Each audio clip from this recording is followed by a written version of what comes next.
In a world where destiny is carved in stone at birth, some are born as legends or gods. But our hero is insect tier trash, cursed with a jinx that brings death to everyone he touches. Branded a walking disaster, everyone avoids him except for the brave souls of the Flying Tiger Guild. They invite him to celebrate after this Demon Realm expedition, unaware of the dark tragedy lurking ahead.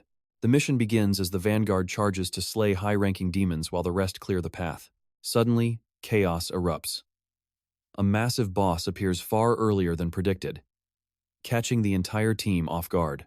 Without warning, a blinding flash of light cleaves the beast in two, sending shockwaves through the battlefield. A mysterious blue-haired girl appears. She is the one who unleashed that devastating god-tier strike with ease. Coldly, she demands Gang Rim's location. When met with silence, she prepares to slaughter every living soul. "If he is among you, then I will simply kill you all," she declares with icy, murderous intent. Hiding nearby, our hero checks her stats and trembles. She is a lesser god-tier monster in human form. Even worse, she possesses the ultimate regression skill. He has never encountered power so overwhelming before. Before he can surrender, his guild leader stands tall, refusing to let her precious member be harmed. She clashes with the blue-haired intruder, but the power gap is vast. She is instantly blown back. The elite vanguard charges to assist, but they are decimated in seconds by the girl's absolute strength. Gang Rim finally breaks free from the protective barrier, only to find a horrific scene of total carnage. The battlefield is silent. A sea of corpses lies where his friends once stood. No one survived. As the girl moves to finish him, the guild leader uses her final breath to stall for time. Her sacrifice fails. Seeing his comrades fallen because of his curse, the hero's heart shatters into pieces. As tears of blood fall, the system awakens. A dragon-tier skill, Fate Snatcher, resonates within his soul. The lingering fates of the 421 fallen warriors on this field begin flowing into him. Though his magic rank is bottom tier, the massive influx of stolen powers causes his strength to explode. Even the guild leader's wood spirit magic is absorbed. He is no longer the weakling they once knew. The arrogant girl strikes, but Gang Rim counters with a lethal blow. The time for vengeance has arrived. With sword mastery and reflective eye active, his power surges to match her god-tier divine abilities. Their blades clash at speeds invisible to the eye. The former trash has evolved into a true monster. However, her ice soul power sends him reeling. He still lacks the experience to control this stolen energy. Despite absorbing hundreds of fates, he struggles. The madwoman continues her relentless, cold-blooded assault on him. Pushed to the brink, he uses his most familiar technique. Wood spirit magic blooms across the battlefield. While she is distracted, Gang Rim teleports behind her, piercing her heart with a jagged shard of ice. Revenge is his, but at a terrible cost. Wounded and broken, he refuses to heal his dying body. He recalls the monk's prophecy, a life of misery, destined to be an orphan and bring death. It was all true. His parents died young, and everyone who ever befriended him met a gruesome end. Suddenly, he remembers her regression skill. He activates Fate Snatcher one last time and successfully steals it. Gang Rim triggers the god-tier skill. Blinding light engulfs him as he prepares to rewrite his cursed destiny. He wakes up in a familiar room. He has actually done it. He has traveled back through time. Before him stands Su-A, his future guild leader. She is currently dealing with a very persistent suitor. Gang Rim jokingly claims their fortunes are incompatible, causing the annoyed man to leave in a huff. Su-A is relieved, but as he tries to read her fate, the system begins to glitch violently. A searing pain strikes his brain as the system recalculates his stats based on his stolen destiny. Screams erupt from outside. The peace is shattered as a horde of monsters begins a brutal invasion. He coldly declared their destinies clashed, ending any chance of romance. Sua rejoiced, while Kay's face contorted in a silent, murderous rage. Fuming, Kay stormed off, finally cutting ties with that pathetic pest. Gang Rim prepared to read her fortune, but the atmosphere suddenly shifted. System alert. Recalculating stats based on your destiny. An agonizing pain pierced his skull as his hidden potential began to awaken. They rushed outside only to hear bone-chilling screams. The peace was shattered as a swarm of monsters launched a brutal surprise assault. Before anyone can react, Gang Rim strikes like a thunderbolt, cleaving the massive worm in two. This giant parasite appeared exactly as he predicted. With lethal precision, he carves through them. "Pick up your weapons," he roars. From the corpses, he harvests low-tier spirit orbs for later. He reveals Su-A's hidden potential, the power of wood magic. Suddenly, her status window flickers. This is the moment of awakening. Fate descends as strange notifications flood the silent room. Their powers mirror the past, yet one variable has shifted. 𝒓𝒏𝒔𝒇𝒐 carries a heavy burden. His karma points are skyrocketing the price of stealing the destinies of 421 souls. Too much karma means certain death. Ascending the stairs, they find a victim encased like a mummy. 𝒓𝒏𝒔𝒇𝒐 rushes forward, but 𝒓𝒏𝒔𝒇𝒐 pulls her back. A predator looms in the shadows. One clean slash and the beast falls. To check for life, he activates his forbidden skill. Destiny Steal succeeds. The victim is gone, but 𝒓𝒏𝒔𝒇𝒐 gains the Firebird ability. His karma rises as they spot a man ahead, slaughtering monsters with manic intensity. The stranger approaches, acting like they're in a party. "Are you my new teammates? Meet 𝒓𝒏𝒔𝒇𝒐. He talks as if this apocalypse is just a high-stakes video game. 𝒓𝒏𝒔𝒇𝒐 scans him. In his past life, this eccentric man was a saint-rank legend, a novelist with the power of dreams. He treats reality like a fictional quest, completely delusional. He thinks he has extra lives, but here, death is permanent. Suddenly, the boss appears. A gargantuan worm erupts from the earth. 𝒓𝒏𝒔𝒇𝒐 unleashes his Firebird to stall the beast. It barely scratches the monster. "Run!" he roars as the boss lunges with crushing force. A violent tremor shakes the hall. The giant worm smashes the wall, separating the group. Trapped in different corridors, they must flee. The beast locks its gaze on the others. "Over here, ugly," 𝒓𝒏𝒔𝒇𝒐 shouts, baiting it with fire. The monster chooses death and pursues him. Running isn't enough. As its maw opens, he fires a blast directly down its throat. It does nothing. Just then, 𝒓𝒏𝒔𝒇𝒐 arrives, hurling wooden planks to distract the titan. Minor monsters swarm her, but 𝒓𝒏𝒔𝒇𝒐 incinerates them instantly. 𝒓𝒏𝒔𝒇𝒐, use your magic now. He commands her to ignite the wood. With a deafening boom, the wood magic takes hold. The boss is pinned against the wall. Desperate, it summons a tide of minions to kill them. 𝒓𝒏𝒔𝒇𝒐 collapses in despair, but 𝒓𝒏𝒔𝒇𝒐 isn't done. He fuses his flame with her wood. Fire and wood synchronize. His Firebird evolves from rank 3 to rank 1 instantly. The worm is roasted alive. A system alert chimes bonus rewards for slaying a superior boss. They reach a massive hall where their energy is mysteriously restored by a glowing pillar, a totem of completion. It heals wounds and serves as a holy sanctuary against the dark. Suddenly, the exit vanishes. As confusion sets in, 𝒏𝒔𝒇𝒐 and other survivors emerge. Dozens are gathered here, trembling. From the shadows, a masked figure steps into the light. "Greetings, survivors," she says. She identifies herself as Ana Lucia from the Fate Protection Agency. "I am your new overseer." The crowd erupts in protest, but 𝒓𝒏𝒔𝒇𝒐 stays silent. He knows the truth. This isn't the end, it's just the prologue to a brutal new era. In his first life, he was trash. This time, he will ascend to the absolute peak. A screen flickers on, showing Seoul in ruins. Gates to the demon realm have torn the sky. Monsters pour into our world. The agency reveals they foresaw this cataclysm years ago. These chasers awakened early to prepare. But now, they need a new legion of warriors. You were chosen for your latent potential. We will forge you into weapons of fate. Under our guidance, you will transcend humanity. You are free to leave, but listen first. Check your hidden powers. Once you see your true potential, you won't want to go back. The choice is yours. Will you remain a victim, or become a god among men? The mystery woman remained a total shadow. Even with my special eyes, her mask blocked all info. A 60-minute ultimatum. Stay and suffer, or leave and live. The brave chose the hellish training. Stage 1 is officially live. Reach the gate to survive. Every room holds a unique, deadly nightmare. The mission resets per room. Check the requirements once inside. This is your only path to growth. You have unlimited tries, but resetting means starting over. Here are the starter crates for everyone. Grab your gear and enter the supply hub. This is where your new life begins or ends. Heal up or bleed out. If injured, use items or crawl back to the medical squad's zone. The organizers won't mourn your corpse. Sign the waiver and prepare for the ultimate trial of death. High ranks flaunted their power to find allies. As for me, an insect class loser, no one looked.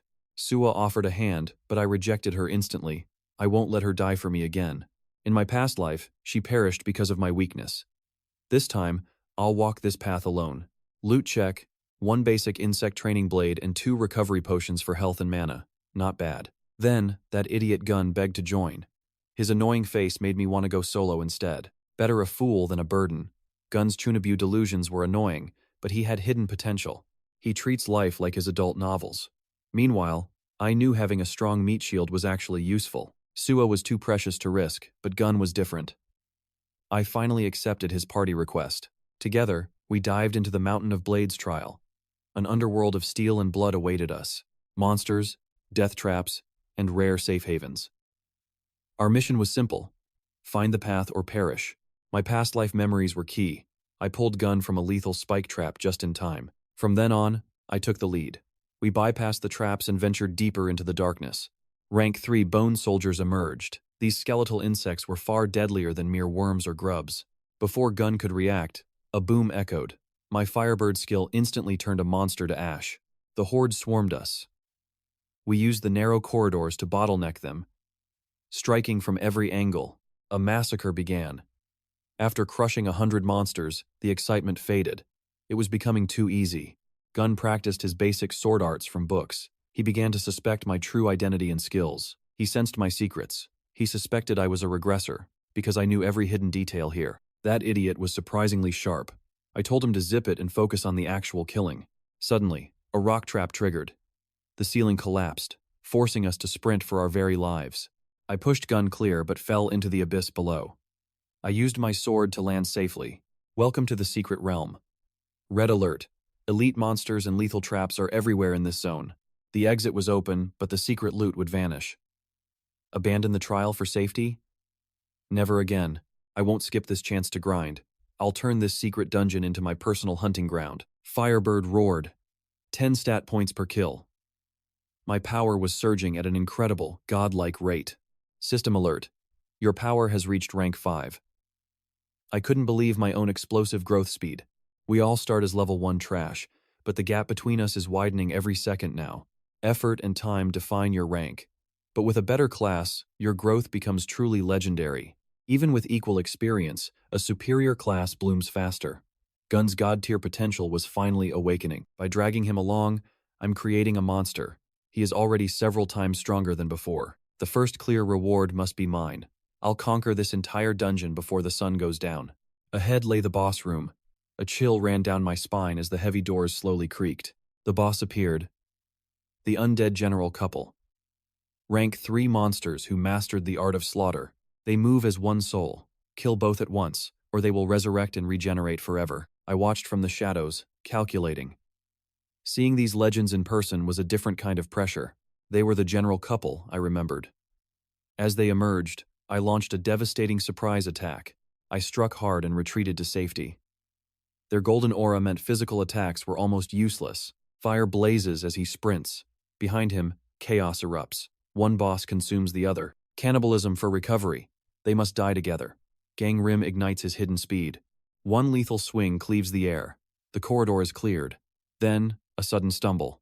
A fall turned into fate. He severs a guillotine, wounding the beast. Terrain mastery. Nature becomes his weapon. The final strike thrusts them into their own traps. A thunderous crash. The infernal couple falls. System, bonus points for defeating superiors. Victory is secured. Yet, a lingering thought remains before his final departure. If monsters steal human forms, why shouldn't I steal their very destiny? Destiny Steel activated. 2 legendary corpses lay before him. A divine cheat unfolds. Past failures are gone. Now, he claims the strength monsters once held over him. A gamble of mana. The longer they rot, the more it costs to steal. With his current meager magic, the target must die right before his eyes. A dark temptation rises. Should he harvest humans like these monsters do? The demonic realm's pressure was once unbearable. Not anymore. The theft is complete. 2 boss souls consumed. Unwavering might awakens within his dual blades. Dual-wielding mastery unlocked. His rank surges the moment steel leaves the scabbard. The blades pulse with divine light. Warning. Karma points are stacking high. The consequences are unknown. But to survive, he must reach god-tier strength. First gate. Hell of Mountain Swords cleared. The world watches in absolute silence. A solo conquest? Impossible. Shock ripples through the crowd as he emerges. Jun rushes in to celebrate. But Gangrim's reflexes are now superhuman. A masked shadow approaches. Anavi gifts him an infinite void satchel. The Destiny Protection Agency, the world's elite, hiding behind masks and secrets. Memories of the blue-haired assassin resurface. Was she one of them all along? It explains her unmeasurable power. Meanwhile, at headquarters, the captains are fuming. A week-long mission finished in hours? 𝒓𝒏𝒔𝒇𝒐 is breaking every known rule. A trash-tier insect clearing 2 dungeons in one day? The high-rankers are terrified. A petty opportunist targets Sua. 𝒓𝒏𝒔𝒇𝒐 won't let history repeat itself. In his past life, this coward leaked his secret. The soul thief label ruined him. The rumors spread like poison. Humiliation was his only companion back then. Not this time. He warned Sua, exposing the snake's true nature immediately. Sua has cleared her trial. She begs to enter the second room alongside him. He refuses. The path ahead is a death trap for the inexperienced. Fire hell awaits. A natural counter to her wood attribute soul. She listens, yet she lingers. Why does she stick to him like fate?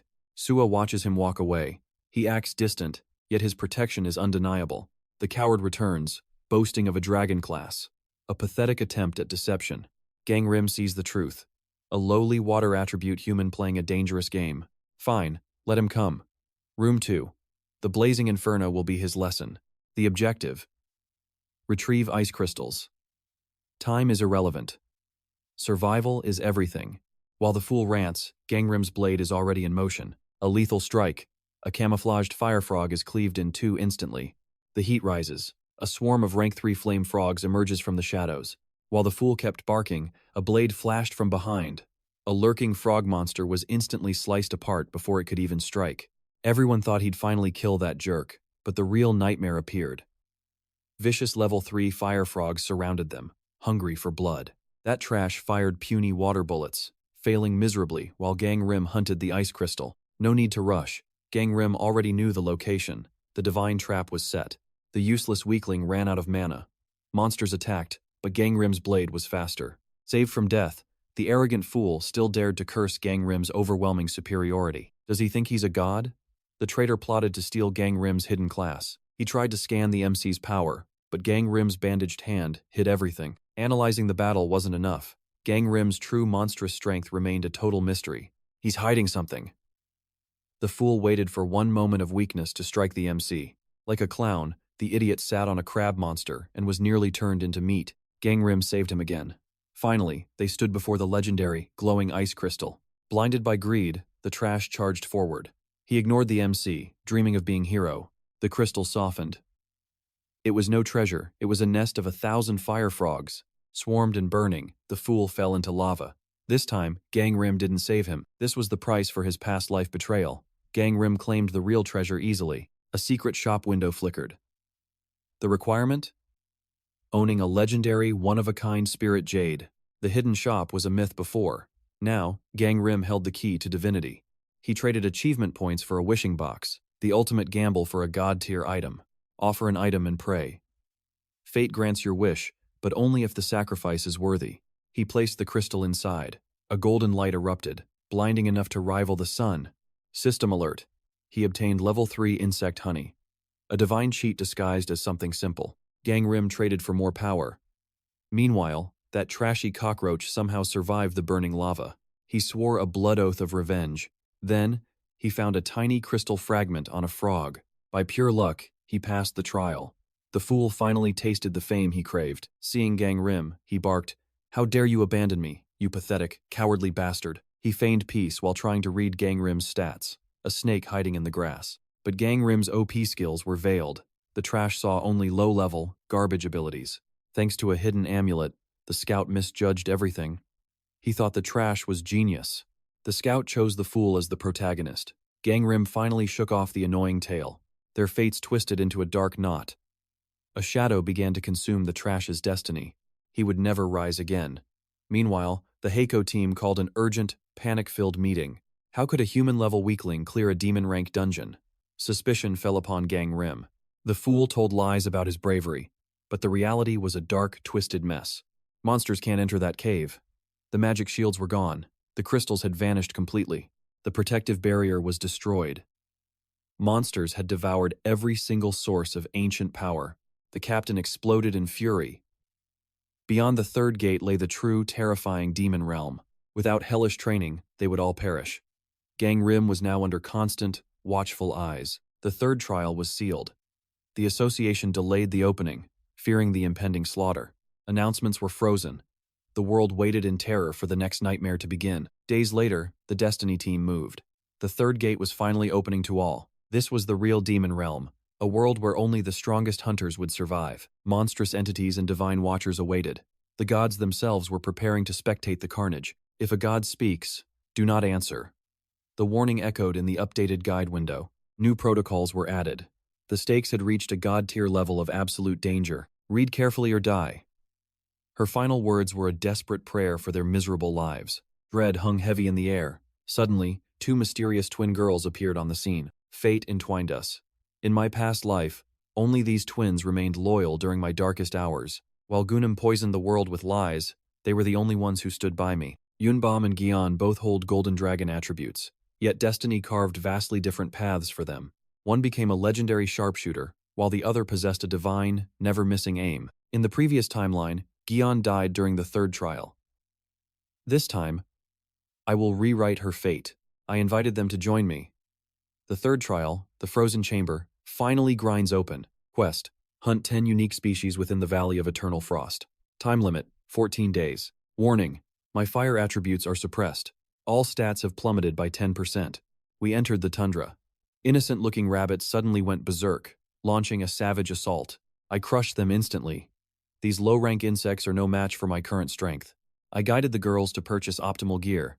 Our group easily carved through the frozen horde. 𝒏𝒏𝒏 chose the rifle, 𝒏𝒏𝒏 the bow. Their past athletic skills made them terrifyingly efficient hunters. In the old world, 𝒏𝒏𝒏 reached the pinnacle of sniping. Now, she is growing even faster. Their synergy is god tier. Together, they are far more powerful than in the previous life. Last time, 𝒏𝒏𝒏's death turned 𝒏𝒏𝒏 into a cold, smileless machine, driven only by vengeance. Fueled by grief, she became a legendary hunter for Sura, one of the 5 great guilds. Yet, she was never happy. Suddenly, panic strikes as 𝒏𝒏𝒏 vanishes into the white blizzard. My heart raced. We screamed her name, but only the howling wind answered back. She had fallen into a hidden pit. I dove in, only to find the pathetic 𝒏𝒏𝒏. That trash was still barking orders, despite being humiliated by weak, low-tier rabbit monsters. As he stewed in hatred, a sinister, mysterious voice whispered dark promises of revenge. I escorted the girls to safety. We had secured a significant number of kills for today. Suddenly, I heard a cry. Sua's team was being torn apart by a massive wolf pack. She used her wood magic to defend the group, but the sheer numbers were overwhelming. A wolf sank its fangs into her shoulder. Before it could finish her, I intervened. My blade danced through the air, painting the snow red as I slaughtered the entire pack. Back at camp, I scolded her harshly. If you cannot win, you must run. True heroes must be strong first. She wasn't angry, knowing my fury was born from worry. Morning came with a shock. The first person to clear the trial was 𝒏𝒏𝒏. He hunted 10 species, but my goal was higher. I sought the legendary hidden reward. Hunting 11 species triggers the secret prize. Suddenly, the system issued a dire death warning. It was 𝒏𝒏𝒏. He looked demonic, his body radiating a twisted and unholy magical aura. Ice magic surged as he attacked. He had traded his soul for forbidden divine power. Possessed by a minor god, he launched lethal ice spears. I dodged with perfect precision. System scan. He is a mage. A puppet granted power through a god's dark blessing. His mana skyrocketed as a new skill emerged. The Plague of Heaven. Pure toxicity. One scratch means certain infection. This was going to be a very troublesome fight. Strategy. Drain his mana. I played cat and mouse while he chased me blindly. Suddenly, snowboars charged. The boss boar sent 𝒏𝒏𝒏 flying, making him cough blood. A divine voice mocked him. To think a god's apostle could be this weak and pathetic. A low-tier god for a low-tier human. My blade plunged deep into his chest. He screamed in pure agony, begging his master for salvation. But help never came. 𝒏𝒏𝒏 arrived, frantic. 𝒏𝒏𝒏 was buried under a snow avalanche and has completely vanished. I cursed my negligence.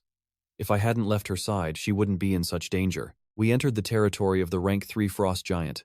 𝒏𝒏𝒏 was trapped in its grasp. 𝒏𝒏𝒏 prepares her weapon, but 𝒏𝒏𝒏 stops her. Charging head-on against that monster is suicide. Using Fate Steel, he confirms 𝒏𝒏𝒏 is alive. The beast is dragging her toward its frozen lair. Strategy is key. 𝒏𝒏𝒏 uses flares to bait the monster while 𝒏𝒏𝒏 moves for the rescue. Relying on 𝒏𝒏𝒏's agility, the plan works. The Yeti drops the girl to chase the light. The beast vanishes into the blizzard. 𝒏𝒏𝒏 rushes to 𝒏𝒏𝒏, who lies broken on the ground. She is barely breathing. He heaves her onto his back. Desperate to escape this icy hell, a second Yeti appears. Fate is a cruel mistress, mocking his struggle with legendary bad luck. The first beast returns, blocking their retreat. Two ghost-tier bosses have cornered the prey. There is no escape. 𝒓𝒏𝒔𝒐𝒏𝒆𝒅 dodges with divine speed, but the walls are closing in fast. It is time for a bloodbath. He charges forward, using his newfound power to challenge the Titans. He manipulates gravity to craft a lethal trap. The frozen surface screams under their combined weight. The ice shatters. One beast falls to its death, while the other clings to the cliff. Desperate, the monster drags 𝒓𝒏𝒔𝒏𝒔𝒏 down with it. A thunderous crash echoes through the mountain abyss. 𝒬𝒏's leaf magic catches him just in time. She tries to pull him up to safety. He insists on descending first. Later, he climbs up, finding 𝒬𝒏𝒔𝒏𝒏 in a critical state. He feared she would die as before, but the girl survived. Fate is finally shifting. The system chimes. 𝒓𝒏𝒔𝒏𝒏's fate rank evolves from a Tier 3 insect to a Tier 2 insect. He stands frozen. Destiny itself can be rewritten. Meanwhile, 𝒏𝒏𝒏 roars in his humiliated defeat. Trapped in a rocky crevice, the fallen loser curses the gods who abandoned him to rot. 𝒏𝒏𝒏 watches with indifference. A true protagonist saves himself. The trash simply dies in the shadows. Leaving the weakling to perish, 𝒏𝒏𝒏 turns away. Meanwhile, the sisters now worship 𝒓𝒏𝒏𝒏 as a god. Their fates are intertwining. However, he knows his presence only brings danger to those he loves. He chooses isolation, building a wall of coldness to keep the sisters from his dark path. His rejection is sharp. The sisters sense his distance as they enter the fourth trial. They reach the Blade Forest. The mission: hunt monsters and harvest 1,000 soul gems. The forest seems peaceful, but a lethal presence lurks. 𝒬𝒏 is struck by a blindingly fast attack. She is wounded instantly. This demonic maze is a loop that traps the weak forever. As 𝒏𝒏𝒏 wanders into danger, the scene shifts to 𝒓𝒏𝒏𝒏 and his mysterious loot. He examines an unidentified egg from the third floor. Its future depends on its diet. It is a blank slate. He also reviews his life plunder rewards. Water mastery and instinct. He enters the Blade Forest. The voices of meddling gods begin to plague his mind again. Their chatter is deafening. The Forest Guardian offers him absolute ownership of this demonic realm. Such power would make him invincible here, but it would shackle him to this land forever. To any other, this is a divine cheat. To him, it is just another golden cage. He ignores the temptation. Why serve a god when the system shop sells a perfect map? He mocks the earth gods offer. Suddenly, the Master of Eternal Fire uses a divine relic. A 10-minute message activates. Even under divine pressure, the hero refuses to bow his head. He plunges into the maze, harvesting gems while memories of his past life resurface. He recalls a masked assassin who once targeted him. In that life, 𝒬𝒏 saved him. She lost an eye protecting him then. The killer's identity remained a mystery until the end. Seeing blood on the leaves, his rage boils. This time, the hunter will become the prey. He will not let history repeat. His transformation from trash to legend is nearly complete. Every soul gem harvested is a step toward godhood. The masked monster won't escape again. 𝒬𝒏 will not bleed for him this time. His blade is ready for the coming storm. The true battle for destiny has only just begun in this cursed forest of blades. Seeing the sisters injured, 𝒓𝒏𝒏𝒏's heart sank. He roared, commanding the strangers to back away from 𝒬𝒏. The poor girl had blundered into a monster snare, a lethal trap laid by these suspicious low-tier survivors. His eyes scanned them coldly. They were pathetic, far too weak to be the legendary serial killer he hunted. To ensure their safety, he escorted the group. They settled in a desolate camp as night shadows grew long. Danger lurked in every corner. He used a rare monster-repelling pill, creating a temporary sanctuary of safety. Their playful bickering brought a brief smile to his face, but 𝒓𝒏𝒏𝒏's expression quickly turned to stone. He isolated himself at the edge of camp. His curse was a poison he refused to spread to them. The mysterious egg was a picky eater, rejecting common leaves. Annoyed, 𝒓𝒏𝒏𝒏 shoved a branch into its mouth. Watching from the canopy, their warmth reminded him of the White Tiger Squad and the ghosts of his past. Suddenly, a sickly, sweet scent filled the air. A demonic horde was charging directly toward their campsite. It was a devil peach, a cursed bait that drives monsters into a bloodthirsty frenzy with its irresistible aroma. This was no accident. Someone had planted them. A twisted psychopath was orchestrating a calculated massacre. 𝒬𝒏 pointed at Gun, the man who had just passed that spot. He was likely the one sabotaging them. Gun wasn't the killer, just a dangerous lunatic. As 𝒓𝒏𝒏𝒏 pondered this, a murderous presence brushed his skin. The serial killer was here. But like a phantom, his aura vanished into the darkness before a blade could be drawn. Elsewhere, Gun yawned over piles of corpses. To him, these low-level monsters were nothing but a boring chore. Hearing that Gang Rim defeated a hidden boss ignited a fire of pure, burning envy in Gun's eyes. Gun had been the first to clear the ice room, yet a nobody was hogging all the legendary glory. Was Gang Rim a regressor from the future? That would explain how he knew every secret and hidden reward. If he was hoarding all the treasures, Gun had to act. He wouldn't let anyone steal his destiny. The pieces of the puzzle clicked together in his warped mind. Gun charged out to hunt his rival. Meanwhile, Gang Rim tracked the copper scent of fresh blood. The predator had finally found a new victim. Steel clashed in the dark. With one blinding strike, Gang Rim shattered the killer's mask, revealing the monster. Nam Yu, a Class 3 predator. He wasn't just a killer, he was a soul, harvester stealing stats from the dead. His strength had surged since their last meeting. He had paved his path with a mountain of innocent bodies. The killer vanished using a stealth skill, striking from behind. But Gang Rim's blade blocked the fatal blow. Defense wasn't enough. Gang Rim activated Battle Instinct, the primal, god-tier power stolen from the Frost King. A terrifying, dark aura erupted from his body, a surge of raw power that made the killer tremble. The execution was a second away.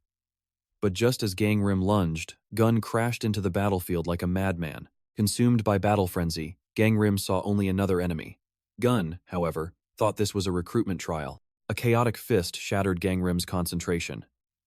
In the confusion, the serial killer slipped away into the night. Gang Rim woke up frustrated, forced to use healing items while Gun babbled about their destined team-up. Gun was convinced Gang Rim was the main character, the chosen one whose coattails he needed to ride.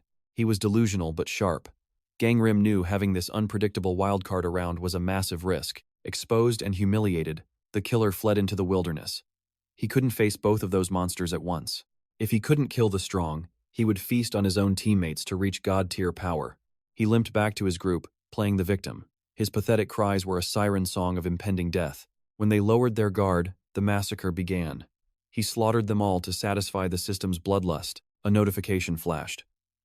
He had unlocked the Reaper's Blade necklace, a relic that boosted his strength by 10%. Lightning struck as heavy rain began to fall, suppressing his shadow skills. But he didn't care. The necklace whispered a secret. Gang Rim's fire attribute would be far more crippled by this freezing downpour. Armed with newfound confidence, the killer tracked his prey. Revenge was finally within his blood-stained reach. Gang Rim was distracted while gathering wood. Suddenly, a cloaked blade lunged from the silence of the rain. Spark flew. The killer's strike was heavier than ever. Gang Rim's sword groaned, a crack forming in the steel. The killer laughed, his voice a jagged edge. If I knew you were this weak, I'd have killed you sooner. Did I kill so few that a weakling like you is all that remains? Where is your pathetic squad? Strolling around solo. You must be desperate for a quick trip to the afterlife, aren't you? Ignoring the villain's barking like it's white noise, Gang Rim instantly shifts his attribute from fire to water. Panic sets in as Gang Rim's power surges. Thanks to the rain, his stats receive a 10% boost, while the enemy's energy plummets by 20%. The killer screams in a fit of pure, unadulterated rage. I thought he was a fire user. The killer bellows, but reality hits him far too late.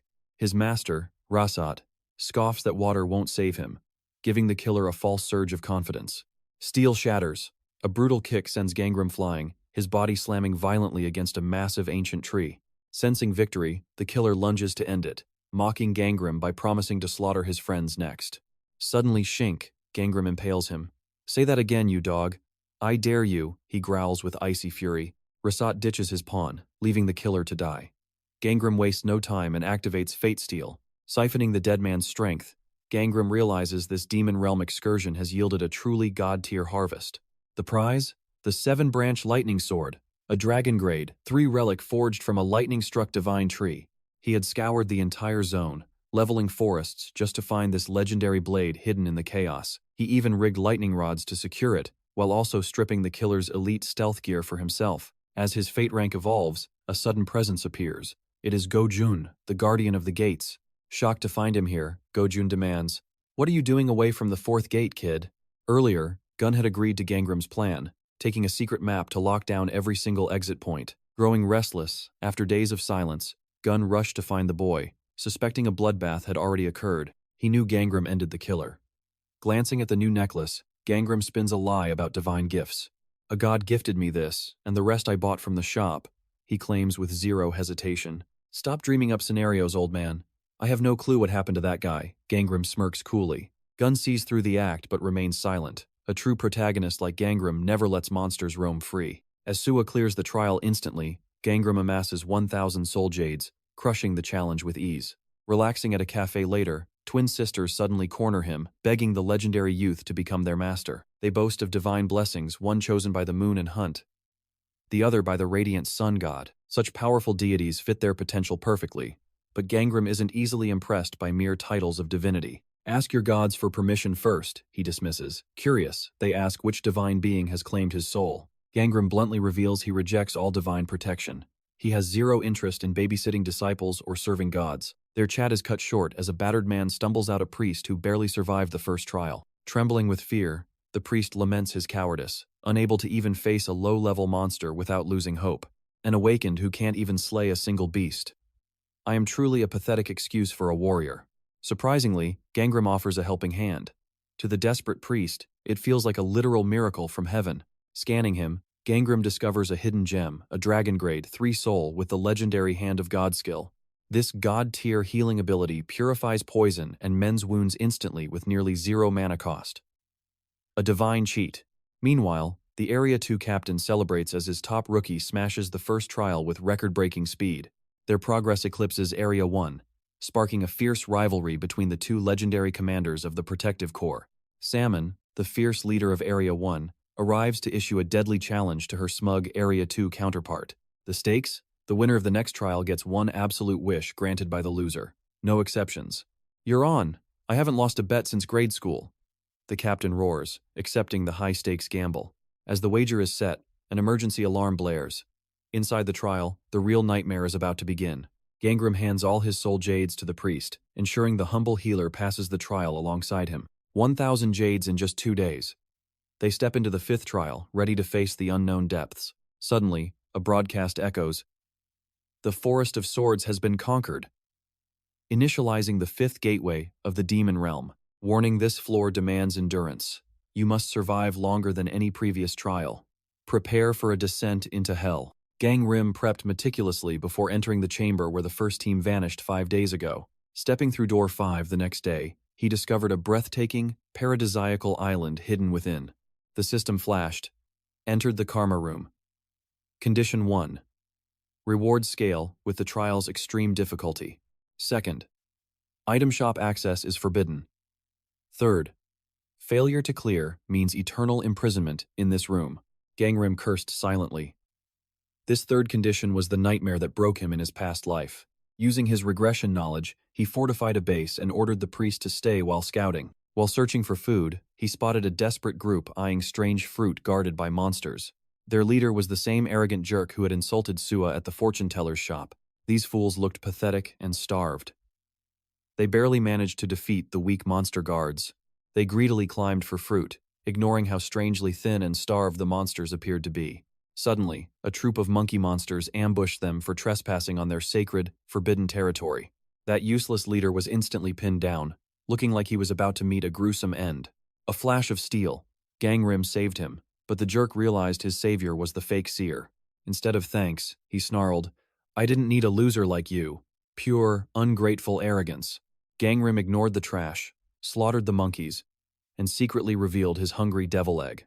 The egg drooled for monkey meat, but alas, it only ate fruit. BBQ time it is. He hosted a feast with the priest. But after one bite, blood sprayed from his mouth. Demon realm monsters are pure poison. Luckily, the priest was there to spam healing spells non-stop. Soon the priest stopped. Gangrem's monstrous physiology was already adapting to the lethal dark toxins. He brazenly shoved raw meat into his mouth. System. Poison resistance skill activated. The priest collapsed from exhaustion. Even while resting, he mumbled healing prayers for his reckless friend. Resistance has limits against high-rank beasts. Luckily, Gangrem had boosted the priest's mana with food earlier. That night, a shadow loomed. Gangrem sensed the intruder and struck with lethal, god-tier precision. An ambush. These weren't monsters, but greedy scavengers likely hailing from the Elite Zone 1. Their eyes gleamed with malice, demanding his rations. But Gangrem wasn't about to play nice. "In your dreams," he scoffed. He dismantled the entire group with a single, crushing blow. Something was off. With their high levels, why were they resorting to pathetic theft for food? Terrified by his overwhelming power, they fled. "We must report this to the captain immediately." They vanished behind a smoke screen. Inside the tent, the priest prayed fervently for 𝒓𝒏𝒔𝒄𝒏𝒏's safety. He feared being a liability, but was relieved when 𝒓𝒏𝒏𝒏 returned to the camp totally unscathed. "Conflict between zones is starting early," 𝒓𝒏𝒏𝒏 noted. "We cannot trust anyone in this hellhole." The priest looked down, crushed by the realization that he was just dead weight to his friend. "What's the point of training if I'm just being carried?" he wondered, his spirit wavering. Was a Na'vi right? Are those without the will to fight truly just useless garbage? 𝒓𝒏𝒏𝒏 grabbed his shoulder. "Listen. The world just hasn't realized your true, hidden talent yet. Soon, free recovery items will vanish. That's when the real nightmare begins for the greedy teams. When healing becomes expensive, those who kicked you out will beg for your help. I'll be the sword, and you'll be the lifeblood. Let them regret their stupidity very soon. I don't believe in fate, but I know you'll save thousands." "Do you still want to quit?" The priest's eyes ignited. "Of course not. I'm in. Just tell me what to do." 3 days later, Sua and the gun twins arrived, desperately searching for any sign of 𝒓𝒏𝒏𝒏. No one knew his location. The twins were baffled. How did he bypass their deadly perimeter traps? Then, Gojun appeared. "The gods whisper that 𝒓𝒏𝒏𝒏 is near," he announced with cold, calculating eyes. "If I can't find him, I'll just force you lot to be my slaves instead." Sua didn't flinch. She unleashed her aura, refusing to let the tyrant take another step forward. Tension ignites as news of cooking meat spreads, turning the desperate camp into a chaotic frenzy. Gun freezes, it's definitely 𝒓𝒏𝒏𝒏. 10 days in, and everyone's rations have completely vanished. The abyss has swallowed their food supplies, leaving the trainees starving and utterly broken. Only poisonous filth remains in this hellscape, making edible meat more precious than gold itself. Sua rushes in with a panicked warning, desperate to stop him from consuming the toxic monster flesh.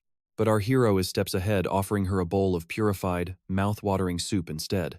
The greedy gun reaches for a taste, but 𝒓𝒏𝒏𝒏 demands a king's ransom, 1,000 spirit jades. They pay the steep price for survival, while his sister receives a massive family discount. Gun fumes with jealousy, yet he's forced to treat Sua like a literal goddess now. The realization of being scammed stings, but 𝒓𝒏𝒏𝒏's mind is already on high-tier loot. Zone 1 is a complete disaster, but Gun believes teaming with 𝒓𝒏𝒏𝒏 makes them invincible. "We'd conquer this floor in record time if we just ditched these useless side characters." Sua preaches unity over conflict, sparking a petty squabble that leaves 𝒓𝒏𝒏𝒏 speechless. They beg to join his side, but the protagonist coldly rejects their desperate pleas for cooperation. "I walk a solo path even if Zone 1's elites are hunting me down. Those bastards are sabotaging everyone, turning every encounter into a bloody struggle for survival." A sinister plot is unfolding, forcing 𝒓𝒏𝒏𝒏 to vanish into the shadows to investigate.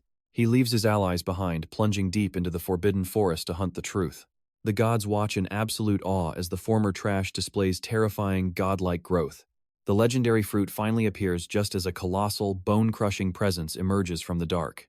A giant ape strikes with fury, but 𝒓𝒏𝒏𝒏 activates Solitary Man, becoming a ghost. One flash of his blade ends the beast, claiming the heavenly fragrance fruit as his prize.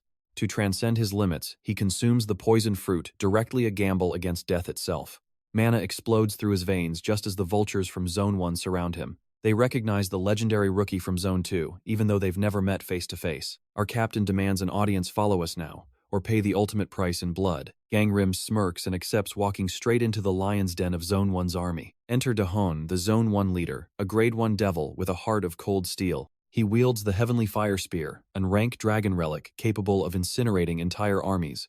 Now it's clear why they ruled the past as Dahon unleashes a crushing wave of pressure. He demands total submission, but 𝒓𝒏𝒏𝒏 stands tall, unfazed by the terrifying killing intent. "I refuse to be your subordinate. My only goal is to conquer this floor first. Blades bar his exit. Instantly submit to our will, or die where you stand. 𝒓𝒏𝒏𝒏 doesn't flinch. Kill me, and you'll invite a nightmare you can't escape." He reveals the glint of a vengeance item, a curse that marks his killer for eternal retribution. The legendary Captain Gong will hunt you down, turning the hunter into the ultimate prey.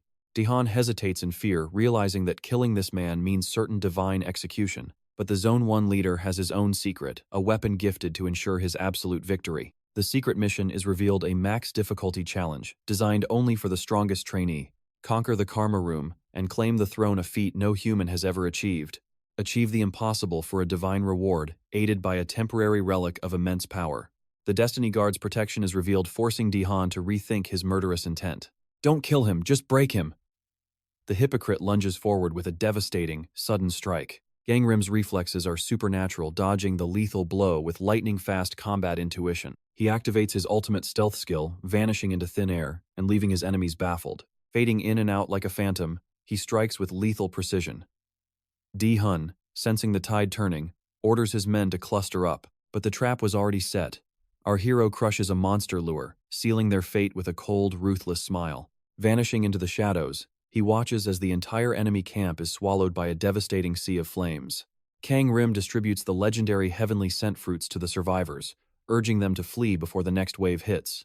The crowd is stunned by his unexpected mercy. Sua wonders if he truly intends to brave the abyss alone. "That is none of your concern," he replies coldly. "Just get everyone out of here while you still can." Pushing deep into the forbidden forest, the main character hunts for the true source of the monster tides. These beasts don't just spawn from nothing, they belong to a hidden hive deep within the demon realm. Beneath the roots of an ancient titan tree, he discovers a massive, hidden cavern pulsing with dark energy. Inside lies a realm beyond imagination. A vibrant, glowing tree stands as the heart of this monster sanctuary. This is it, the deepest point of the demon world, and the source of the high-difficulty trial. Claiming the 10,000 fragrance fruits is his ticket to god-tier status. Success is finally within his reach. Suddenly, a blast rocks the cave. The cowards from Area 1 have tracked his every move using a hostage. They hold Gion captive, threatening to kill her unless he surrenders the fruits. The tension is bone-chilling. 𝒓𝒏𝒔𝒐𝒓𝒎𝒅 simply crushes the prize underfoot. "If you want them, go pick them yourselves," he sneers. As they scramble, D-Hun demands he disarm. Instead, our hero feeds the little girl a mysterious, glowing pill. It's the ultimate antidote. D-Hun's face pales as he realizes he has walked straight into a death trap. The villains drop like flies, coughing blood as the air itself turns into a lethal, invisible poison. The fruits weren't just treasure, they were a deadly miasma now filling every corner of the dark cavern. With his unique resistance, the main character stands tall. A desperate D-Hun lunges for the antidote in a frenzy. Protecting the girl, 𝒓𝒏𝒔𝒐𝒓𝒎𝒅 takes a direct hit. Blood spills, and the system issues a dire warning. The toxin is overwhelming his defenses through the wound. Death is clawing at his throat this time. In a final gamble, he ignites the tree. The poison intensifies, bringing the arrogant D-Hun to his knees. With a final cold glare, our hero ends him. "This is the price for touching my comrades." Skill Fate Steel activates. The antagonist's power flows into him, fueling a legendary, god-tier ascension. His rank surges to Class 3. 𝒓𝒏𝒔𝒐𝒓𝒎𝒅 then summons his demon egg to devour the remaining spiritual energy. Growth 100%. The shell cracks, revealing a radiant, glowing celestial creature from the heavens. With a gentle touch, its purification skill washes away the poison, instantly healing his shattered body. Quickly gathering the remaining fruits, the duo escapes the collapsing, fiery cavern just in time. Outside, Sua and the others wait. They had barely survived their own brutal skirmish against the invaders. Seeing their wounds, his rage flares. "I told you to leave. Why stay and suffer for my sake?" Sua smiles through the pain. "We couldn't just abandon our light, even if it meant certain death. To them, he isn't just a warrior, he is the savior they cannot live without in this cruel world." For the first time, he feels the weight of their bonds. Fate, it seems, is finally smiling. As the first to clear the impossible trial, he receives a legendary artifact, the Compass of Fate. It predicts the future, rewiring the very threads of his destiny before his eyes with celestial power. Meanwhile, the high-ranking captains are baffled. How did a former nobody manage to hatch a Kirin egg? A natural birth is statistically 0. Is this divine luck? Or the calculated move of a hidden genius? To uncover the truth, they set a trap to test the main character's supposed gift of foresight. 𝒓𝒏𝒔𝒐𝒓𝒎𝒅 is led to a grand armory to choose a weapon from a vast, ancient collection. It's a rigged game. Trash items are disguised with glowing runes and epic, fake descriptions. The true legendary relics are hidden behind rusted hilts and basic, boring labels to fool the eye. Without a god-tier eye, any normal hunter would fall for the shiny decoys and pick the junk. The descriptions are scrubbed of value, designed to deceive even the most seasoned and powerful warriors. But our hero sees everything. Every rank and hidden stat glows brightly in his transcendent vision. 𝒓𝒏𝒔𝒐𝒓𝒎𝒅 instantly sensed a trap. Was the old man testing his true worth? No free lunches here. He had to choose, hide his skills or get gear. MC pointed right at him, making the man jump. "I'm not into guys, Gramps." The old man joked about his own charm. "So you recognize my value, huh?" MC just stared. This guy's ego was out of control. What a total weirdo. I just want that key. A deal was made to borrow the entire arsenal. He takes 3 days. Time to power up Kirin with elite-grade ginseng. 12,000 spirit pearls vanished in a day. Raising pets is damn expensive. Suddenly, Kirin radiated a spectral light. Evolution. It reached Ghost Class 2. Kirin unlocked water manipulation. A massive sphere of energy began to swell. Before MC could stop it, the wall shattered. His pet was a demolition expert. Gangrim's fame exploded. The legend of the cold-hearted hero had begun. Meanwhile, a familiar arrogant face from the past appeared in the next room. It was that loser boasting about his record-breaking low-level clear again. Weak but loud-mouthed, he claimed to be on a whole different level. Too poor to buy a drink, he tried to use credit and got roasted. In this world, spirit pearls are everything. His ego meant nothing without cash. The staff offered Gangrim a free drink. VIP treatment for the big spender. Hearing Gangrim spent 12,000 pearls made the rich kid's jaw drop. Fuming with jealousy, the loser punched a puppet and stormed off in shame. The twins arrived to gossip. That guy is just a lunatic, MC sighed. The girls fell for the Kirin's cuteness and insisted on a proper name. They chose Lan Ni. The little beast glowed with pure joy at its name. System alert. Lan Ni's class evolved into a spectral novice class now. New skill, magnetic horn. It could deflect or attract any metallic attacks. The creature nuzzled him, ready for the next floor, the Green Snake Gate. 1 week later, the trial began. But a new, unknown manager appeared. Seo Zongmin introduced himself from the Destiny Protection Agency. Gangrim frowned. In his past life, a different person held this post. I'll make this brief, the manager shouted, holding a giant, writhing serpent. The mission? Protect a white snake. The crowd stood there, completely stunned. Use these friendship seals. Wrap them around your snake and let's go. The hunt began. Everyone scrambled to find their own slithering partner quickly. Some got lucky, while the arrogant rich guy forced others to work. He demanded they protect his snake too. Truly a delusional, pampered brat. Gangrim ignored the noise. The timeline was warping further from his memories. Fate was shifting.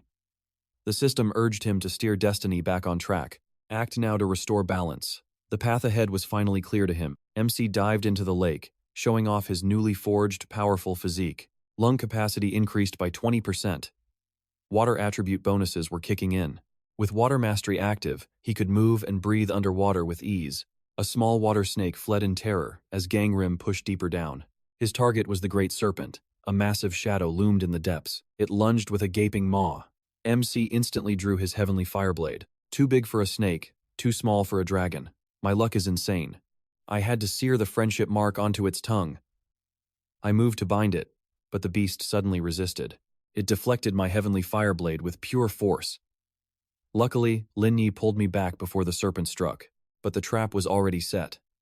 The mark was bound, and the serpent finally bowed in total submission. Following my command, the serpent dove deep. Now, my only mission was to guard it for 7 days. Protecting a beast this massive? Easy. As long as it stayed submerged, no one would dare challenge it. A week of rest? Not for me. I spent the time grinding monsters, feeding my hunger for power. My strength surged to level 26. Suddenly, the sound of a heated argument drew me toward a conflict. A rich brat had been abandoned by his own mercenaries. They were tired of his endless, arrogant whining. Seeing me, he begged for help. His serpent was under attack, but the coward had no idea where. I don't work for free. The price? 2,000 spirit pearls. I rushed ahead to find the attacker. I arrived just in time to block a lethal strike. The interloper was an awakener from another sector. He was also on a serpent trial, but his objectives were a dark reflection of mine. His mission wasn't to protect, but to kill. Fate had truly warped in this new life. In the past, our sectors cooperated to defend the serpents. But now, the timeline had been rewritten. Suddenly, a system alert blared. My serpent was under fire. It had to be the Sector 3 rat. It was him, the same bastard who caused chaos in my past life. He was launching a frenzied assault. A massive punch sent my serpent flying. I lunged forward, my blade clashing against his in a flash. I recognized him instantly. It was Tae-han. He looked stunned that his strike was so easily parried. This man was once my loyal comrade in the Tiger Gang. In the past, he was my friend. Tae-han screamed in fury, claiming he found the beast first. I didn't even give him a glance. I ordered the serpent to the depths. Tae-han, blinded by rage, began hurling insults at my bloodline. I forgot how much of an impulsive brat he was. I calmly told him to find another target. Like a lightning bolt, Taehan charged at me, but his speed was nothing compared to mine. I blocked his fist with my hilt. He was strong for a rookie, but to me, just average. A small smile played on my lips, baffling him. I was just glad to see my friend alive. I shifted my attribute to fire. My strikes became a storm, forcing the genius into a desperate defense. Confusion clouded his eyes. Even with his superior destiny level, he couldn't find an opening to counter. The gap was too wide. With one decisive move, I brought the legendary Taehan to his knees. Defeated and humiliated, he retreated. Howling that he would return for my head one day, I watched him go, worried. If fate changed this much, he might never join the Tiger Gang. He could end up as an enemy in the Tila Gang. I won't let my brother fall. That evening, I confronted the trial administrator. I demanded to know the true purpose of this game. Aren't you supposed to create awakeners, not slaughter them? Why force us into this senseless civil war? His cold reply? To cull the weak. Only those who can devour others deserve to reach the top. He mocked the idea of teamwork, citing how players use cheats to breeze through the demon realm. With serpents being so rare, cooperation was a fantasy. I returned to my beast, sensing a presence. Boom! A shockwave rocked the area. Taehan was back, his eyes burning with a thirst for vengeance. He lunged with a familiar punch. I moved to block his left, relying on my past memories. But he pivoted. A sharp kick came from the right. I barely deflected it, stunned by his evolution. He was learning. He had discarded his old habits just to defeat me. Truly impressive growth. Why go this far? I asked. His answer was simple. His pride wouldn't let him lose twice. In my past life, I was beneath him. But now, I am the wall he can never climb. Fine. Show me your best. I roared, activating my battle instinct. The air began to scream. Taehan attacked like a demon possessed, but he couldn't even graze my skin. My power was absolute. As our gazes locked, Taehan finally felt the suffocating god-tier aura of a true predator. Gangrim was unrecognizable. Every strike was now cold, lethal, and aimed strictly at vital points. Taehan was losing ground. He landed one desperate blow that sent the wounded Gangrim flying. His body was broken, but his battle soul evolved. Battle instinct reached Ghost Rank 2. Consciousness returned. He blocked the next strike as a terrifying, scorching heat radiated from him. Primal flames engulfed him, terrifying Taehan. Under Gangrim's sheer madness, Taehan finally surrendered. Mana hit 0. Battle instinct and flame control vanished as the system sent a warning. A narrow escape. Over the next days, Taehan returned for rematches, only to fail repeatedly. You're cheating with that fire, Taehan screamed, frustrated by his inability to break through. It is my skill, Gangrim countered. Must you always act like such a brainless lunatic? No sane person fights a man on fire. Taehan was stubborn, swearing to win tomorrow. Suddenly, the great serpent emerged. It was starving after hiding in the shadows for days. Gangrim fed it ginseng. Hide well, he whispered. Lun Nir must never find you. The twins arrived, furious at his injuries. Tell us who did this, we'll end them. Meanwhile, District 3 plotted. They wanted Taehan's help to crush the District 2 recruits. Taehan didn't care. He was obsessed with the duel. But the enemy leader had a trap. The serpent overheard their scheme. It slipped into the water, rushing to warn its master. The final day arrived. Taehan stood ready, his spirit burning for one last epic clash. Let's bet, Gangrim proposed. The winner gives one absolute order to the loser. Taehan lunged with total confidence. Aura exploded around him like a raging storm. Gangrim used appraisal. Taehan had fire resistance. This was his hidden trump card. Taehan shattered the steel blade with one punch. He grinned, sensing victory was finally his. But a bone sword flickered. Gangrim was too fast. Blood spilled before Taehan could react. Battle instinct roared. Taehan unleashed his divine gift, the legendary infinite spear technique. The ground shook with divine power. Gangrim braced himself against the goddess-tier attack. He blocked the strike but was hurled back. His will to win forced a breakthrough. Battle instinct reached Ghost Rank 1. Suddenly, golden paths appeared in his vision. He saw every weakness. With god-tier speed, he struck the openings and crushed Taehan's defense. Taehan collapsed, defeated again. But the last blow was too strong. His life was fading. A sniper shot rang out. District 3 cowards moved in to finish the job. Gangrim tried to help, but mud magic trapped him. His mana was completely exhausted. The flames died. Just then, the serpent lunged, crushing the attackers with primal fury. It is just a snake, they yelled. That word triggered the beast's deep-seated resentment. Its failed ascension turned to malice. It transformed into the legendary monster, 𝒓𝒂𝒏𝒔𝒇𝒐. It went berserk, attacking everyone. Even 𝒓𝒏𝒏 was forced to run for his life. A red alert sounded. Dragon-class threat. All recruits, evacuate to the holy tree immediately. 𝒐𝒏𝒏𝒔𝒇𝒐 protected the survivors with her skills. The system then issued a new, deadly quest. Execute the 𒓓𝒂𝒏𝒔𝒇𝒐. The reward for this task was beyond anything they had seen. 𝒓𝒏𝒏𝒔𝒇𝒏 reached the tree, bringing the dying Tihan to the priest just in time. 𝒐𝒏𝒏𝒔𝒇𝒏 was relieved, but the truth was grim. That monster is the serpent I protected. You can't kill it then? She asked. 𝒓𝒏𝒏𝒔𝒇𝒏 looked at the monster. I must. The bond of a protector was broken. Destiny now demanded the blood of a friend. The system notification glowed red, marking the beginning of the end for the great beast. 𝒓𝒏𝒏𝒔𝒇𝒏 tightened his grip on his sword. The tragedy of the monster was his responsibility. 𝒐𝒏𝒏𝒔𝒇𝒏 looked on in horror. The gentle serpent was gone, replaced by a mountain of rage. I'm sorry, he whispered to the wind. The final hunt had officially begun. This monster cannot be allowed to run rampant. Even the manager admits there is no turning back now. A great serpent that failed its ascension must be purged before its toxic heat consumes the demon realm. Usually, the guardians would handle this. A failed dragon is a catastrophic problem for this world. To suppress this beast, the strength of many is required. Hearing this, Tiha's heart trembles in shock. Will you kill it, even though you're its master? Desperate and confused, Tiha flees to the great tree. The manager's words echo. A failure just like you. Tiha stares into the distance, haunted by his past. Once, he was crushed under his father's shadow, forced to be perfect, yet branded a worthless failure. That trauma fueled his rebellion, turning every face into an enemy. He fought just to feel alive. Perhaps that is why he feels a kinship with the great serpent. He believed 𝒓𝒏𝒏𝒔𝒇𝒏 was different. 𝒓𝒏𝒏𝒔𝒇𝒏 had saved him before. But now, even Tiha knows the serpent's rampage will destroy everything. If only 𝒓𝒂𝒏𝒔𝒇𝒏 could be saved. Just like I was. A desperate hope flickers in the dark. 𝒓𝒏𝒏𝒔𝒇𝒏's resolve is set. Borrowing legendary gear from the Zone 2 chief, he prepares to suppress the beast. A perfect strategy is formed. But first, he must deal with Gun, the wildcard who thirsts for slaughter. Elsewhere, Gun blocks the path of arrogant nobles. They seek safety, but they've walked into a predator's trap. With a cold gaze, Gun activates his decomposition skill. The serpent is erased, leaving only terror behind. Prepare yourselves, he whispers. In a flash of lethal speed, he decimates the entire horde of snakes. One survivor cries out, "This isn't fair! Why does your snake live while ours are slaughtered?" Gun simply glares. He didn't come to play, he came to force every survivor into the ultimate hunt. Leading the terrified mob, Gun arrives before 𝒓𝒏𝒏𝒔𝒇𝒏.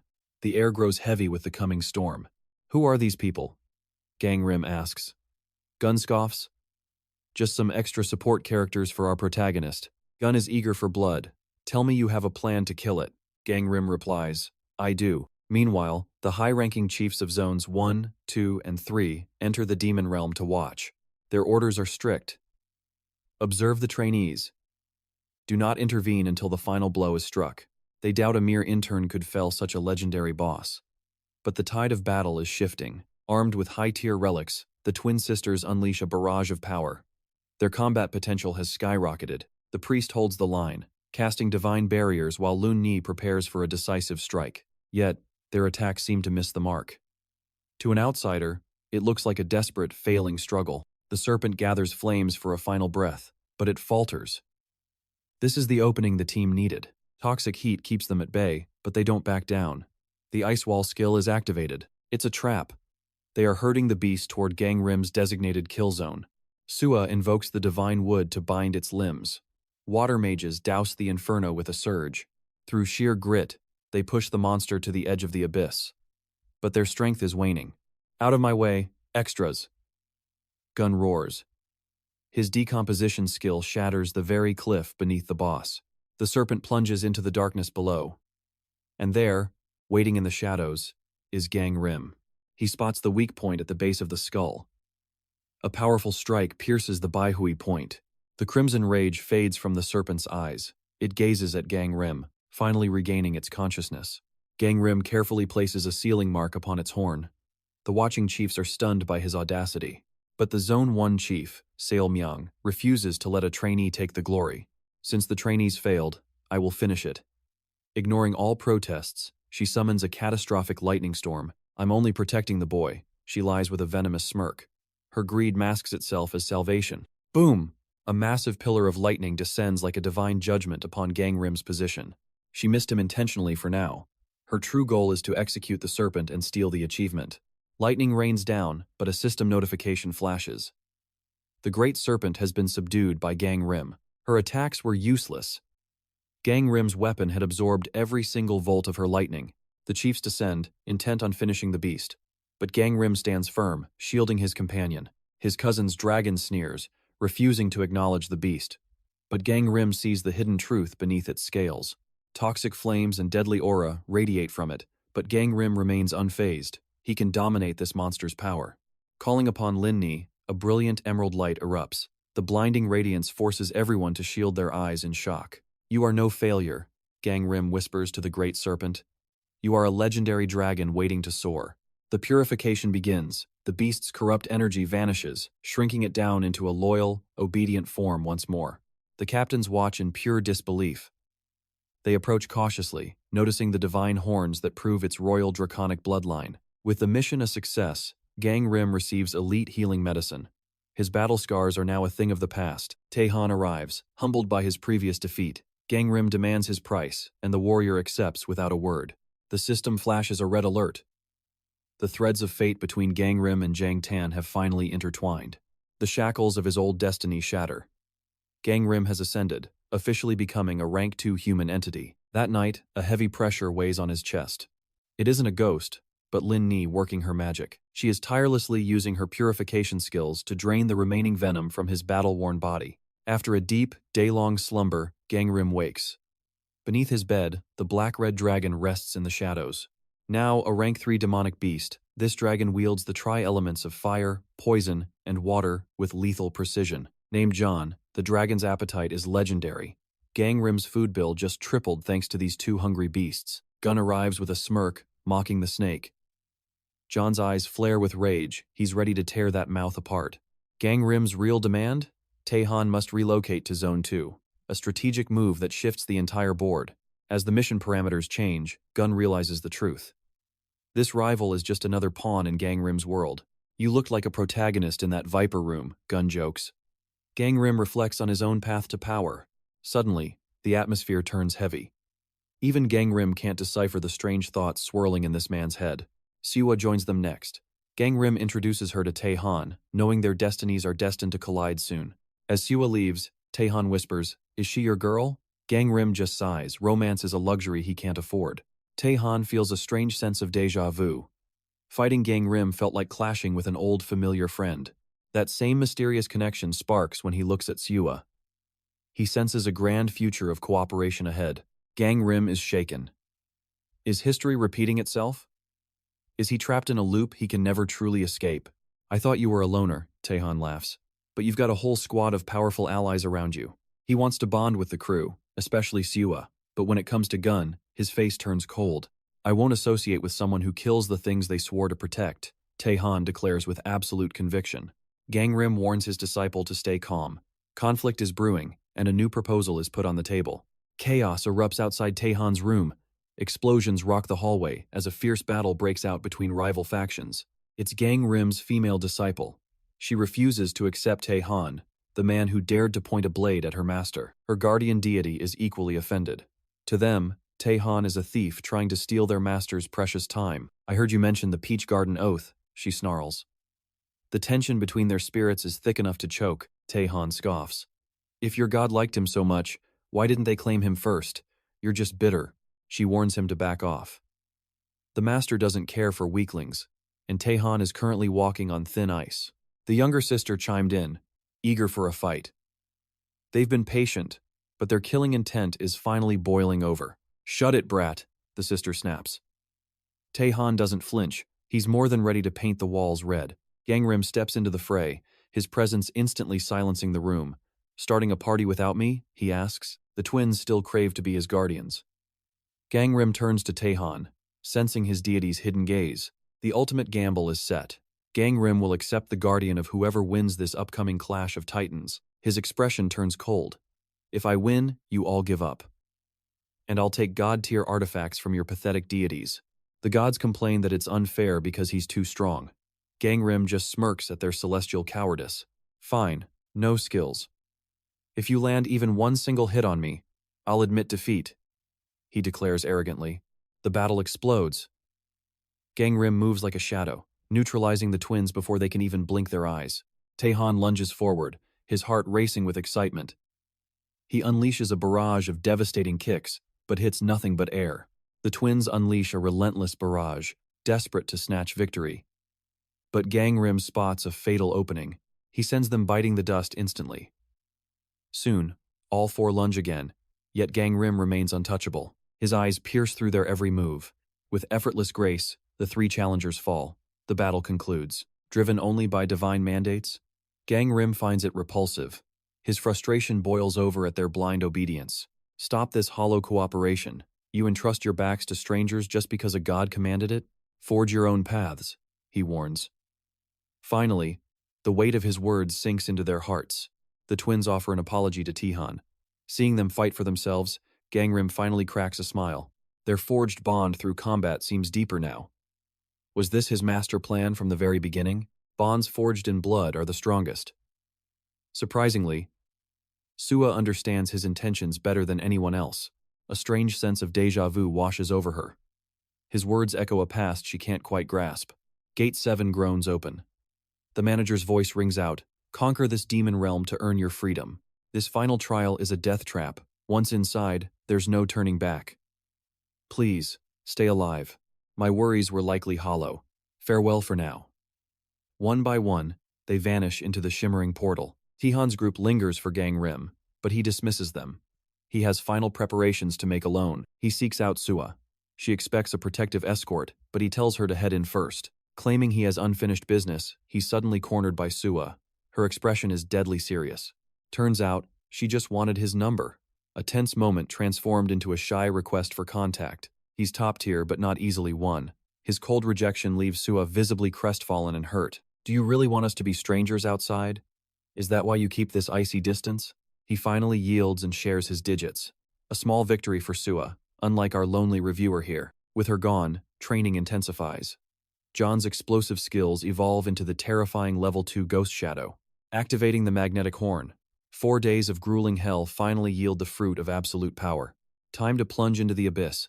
Legendary artifacts from the divine cradle begin to manifest before him. Relics of the nameless hero of life appear. These god-tier items are the spoils of celestial gambling. Let the gods compete with their treasures. Suddenly, Anivia flickers into existence right behind him. She nearly scares the life out of him. "Finish the gate," she urges. "Don't fall behind now." Exhausted, he demands a momentary rest. In another life, the first survivors were hailed as global icons. Sua cleared the realm within a single morning. Yet, 4 days have passed with haunting silence. No news is bad news. Gangrim's mind races as he senses something is terribly wrong. He plunges into the darkness alone. Suddenly, a rift in space-time fires a message straight at him. Someone is screaming for help. He peers through the message and sees a horrifying reality unfolding. Sua is in mortal peril. Recalling her past kindness, he charges into Gate 7 like a hurricane. Mapless and blind, he tracks the visceral scars of battle across the demonic landscape to find them. He spots hidden sigils Sua left behind. Following her breadcrumbs, he ascends to the second floor. Chaos reigns here. Demonic auras surge as an ambush surrounds his position within heartbeats. His pets erupt forth, freezing the demons in their tracks. Months of agonizing training finally pay off. A sudden bullet pierces the air. It's a ghost shadow of bomb, mimicking her lethal precision perfectly. These phantoms possess every ounce of the original's power. Next, G's shadow emerges from the mist. This cursed room breeds mirror thieves monsters that devour and replicate the skills of their prey. They steal power but lack the original's soul and conviction. That random archery style? Pure fakery. The real Yon would never miss like that. Gangrim vanishes, reappearing behind the fake in seconds. One swift strike, and the phantom shatters. The incoming hail of arrows instantly dissolves into nothingness. But Bomb's shadow hasn't finished. It activates Death Sentence, blooming a garden of lethal projectiles. This new skill is a nightmare. Steel can't reach it, and the distance makes dodging impossible. If those bullets fly, he'll be shredded like paper. The god-tier ascension faces its deadliest hurdle yet. Even with defense active, can I tank these bullets? Suddenly, a projectile flies. It was a bomb. Tihan's reinforcements arrived just in time. But where are we? A prison? If so, Sue must be held here. I rushed inside immediately. I found her covered in scars. Bomb then revealed the horrifying truth. These monsters copy our skills perfectly. No matter how many we kill, they return. They reappear when the drums sound. But on day 2, we discovered a secret. Damage to the original affects the phantom. Her wounds weren't from the monsters. She mutilated herself to weaken her double. It was her desperate, optimal solution. She sacrificed her body for us. Sue's kindness is truly terrifying. This is pure madness. How can you stop someone who's lost all reason? I told Bomb to leave. After some water, Sue finally regained consciousness. Seeing me, she panicked immediately, plunging a dagger into her own leg again. She did it to protect us. But this time, I caught her blade mid-swing. Drop the knife. We have time. You can still win against your phantom. I can't win, she sobbed. I immediately activated my Fate window skill. Her destiny had shifted. Skill, Bloodlust, Phantom rank 3. Accursed power. It grows with blood, but it slowly devours the user's very sanity. Karma points are rising. God tier Karma rank 3. Stats scale with sins. In my past life, she gained this much later. The timeline has shifted. Like my Fate Steel, these skills grow stronger through constant, bloody use. She has fewer bandages now. She hasn't fully embraced this dark power yet, but her phantom won't hesitate. It will unleash that power without any mercy. Each time it appears, the phantom evolves. Sue begged us to run. Before finishing, she collapsed from blood loss. The situation turned critical. The team gathered to plan. We must escape before the next phantom strike. A phantom of me or Gojun would be a nightmare to face. Does phantom strength depend on our skills? Gojun then noticed something strange. Red rings appeared on my body. A death omen if I stay trapped. I've only been here 1 day. I haven't even scouted the area yet. I suggested we search, but Bomb stopped me. The exhausted ones must rest. Bomb insisted, "You're injured. Stay here and guard Sue instead. We need protection against other groups." Gojun decided to stay with me. As they left, I questioned him.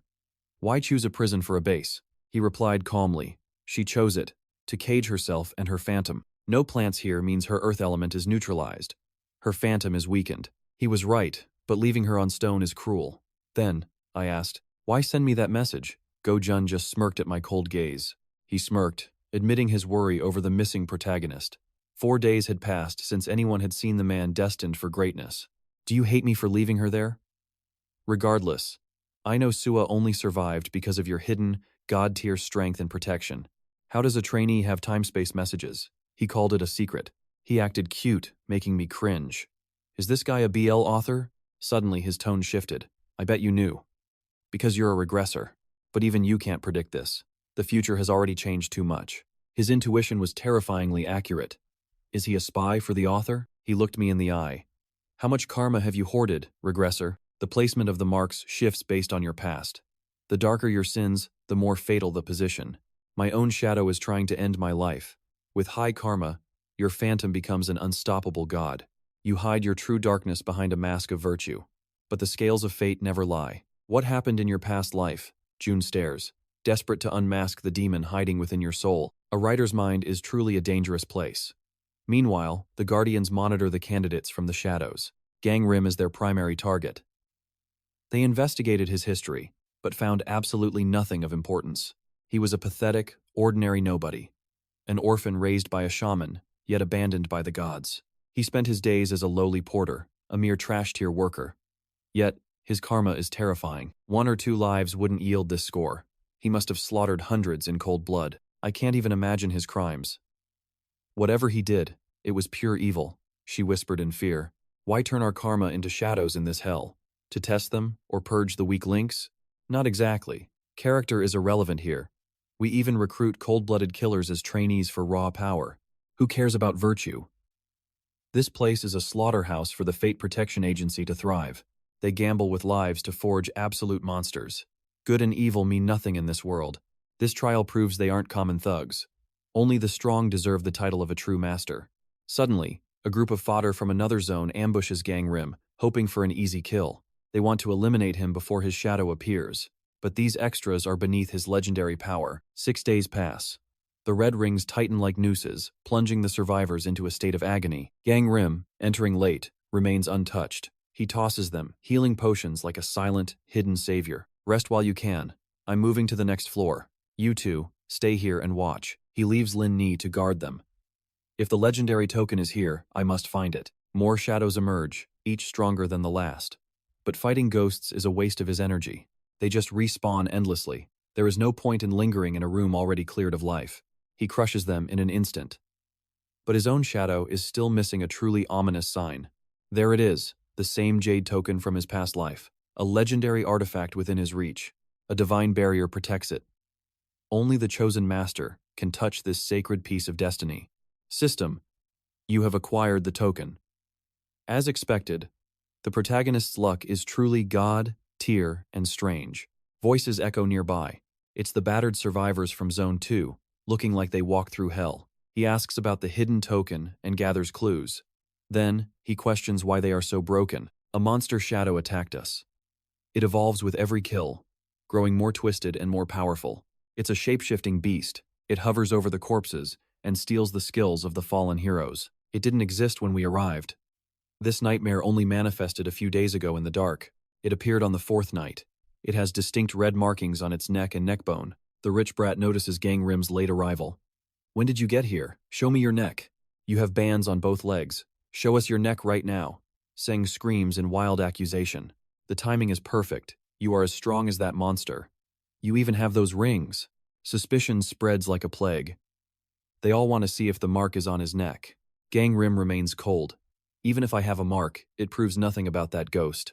Shut up and show us, Seng roars. We will be the judges of your dark hidden soul. Why the hesitation? If you have nothing to hide, why are you standing there like that? You have that demonic skill, don't you? Their panic turns into a violent and desperate frenzy. He must be the shadow. He murdered everyone to steal their powers. They've lost their minds. A young man tries to intervene. Everyone, calm down. He can't even speak with your accusations. But in the end, curiosity wins. He also asks to see Gang Rim's hidden lethal mark. Solitary man skill activated. In a flicker of light, Gang Rim vanishes into the silent shadows. Retreating was my only choice. Luckily, my deception worked, though I knew this betrayal was inevitable. They recoiled in horror after witnessing my past life abilities. I hadn't expected the backlash so soon. They felt betrayed by the hero they once knew. But what about those who truly trusted me? No time for guilt. I must find Sua's token and escape this hellhole immediately. We reached the orchard and split up. My siblings and I searched every corner of the grove. Boom, found it. The token was hidden in a tree hollow. Our joy was short-lived, however. A chilling presence emerged as our own shadows materialized, led by the haunting figure of Sua. Sua's shadow suddenly collapsed. She must have crippled herself in reality to weaken her dark reflection. Before I could strike, the priest's phantom healed her. A wave of dread washed over me. System alert. Massive earth elements detected. The environment is boosting the enemy's skill effects significantly. Skill activated. Abyssal Woodlaw. Lethal branches lashed out. Run. I roared to my siblings. I was too slow.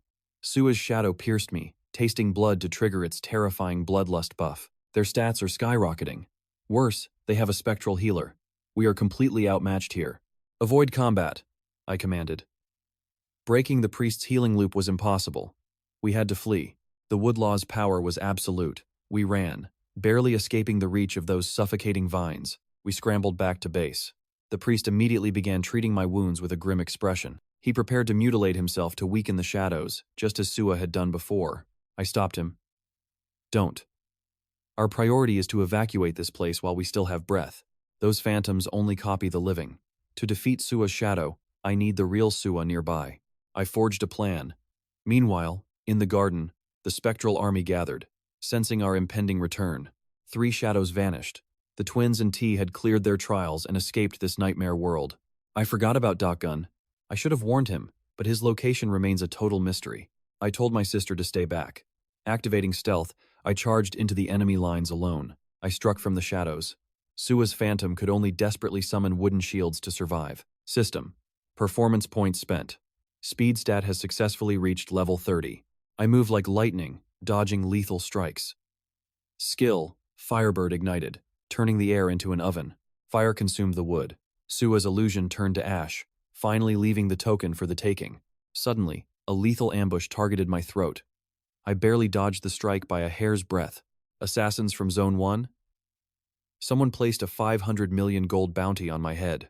Among the hunters stood Gun. Why was he with them? Had he truly lost his mind?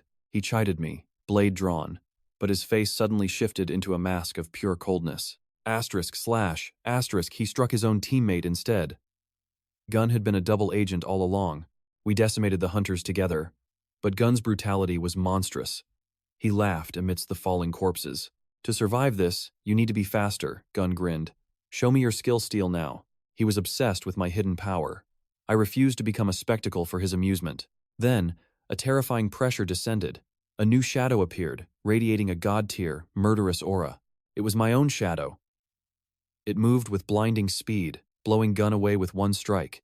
Gun slammed into the wall, shattering it. My own power. Was it truly this horrifying?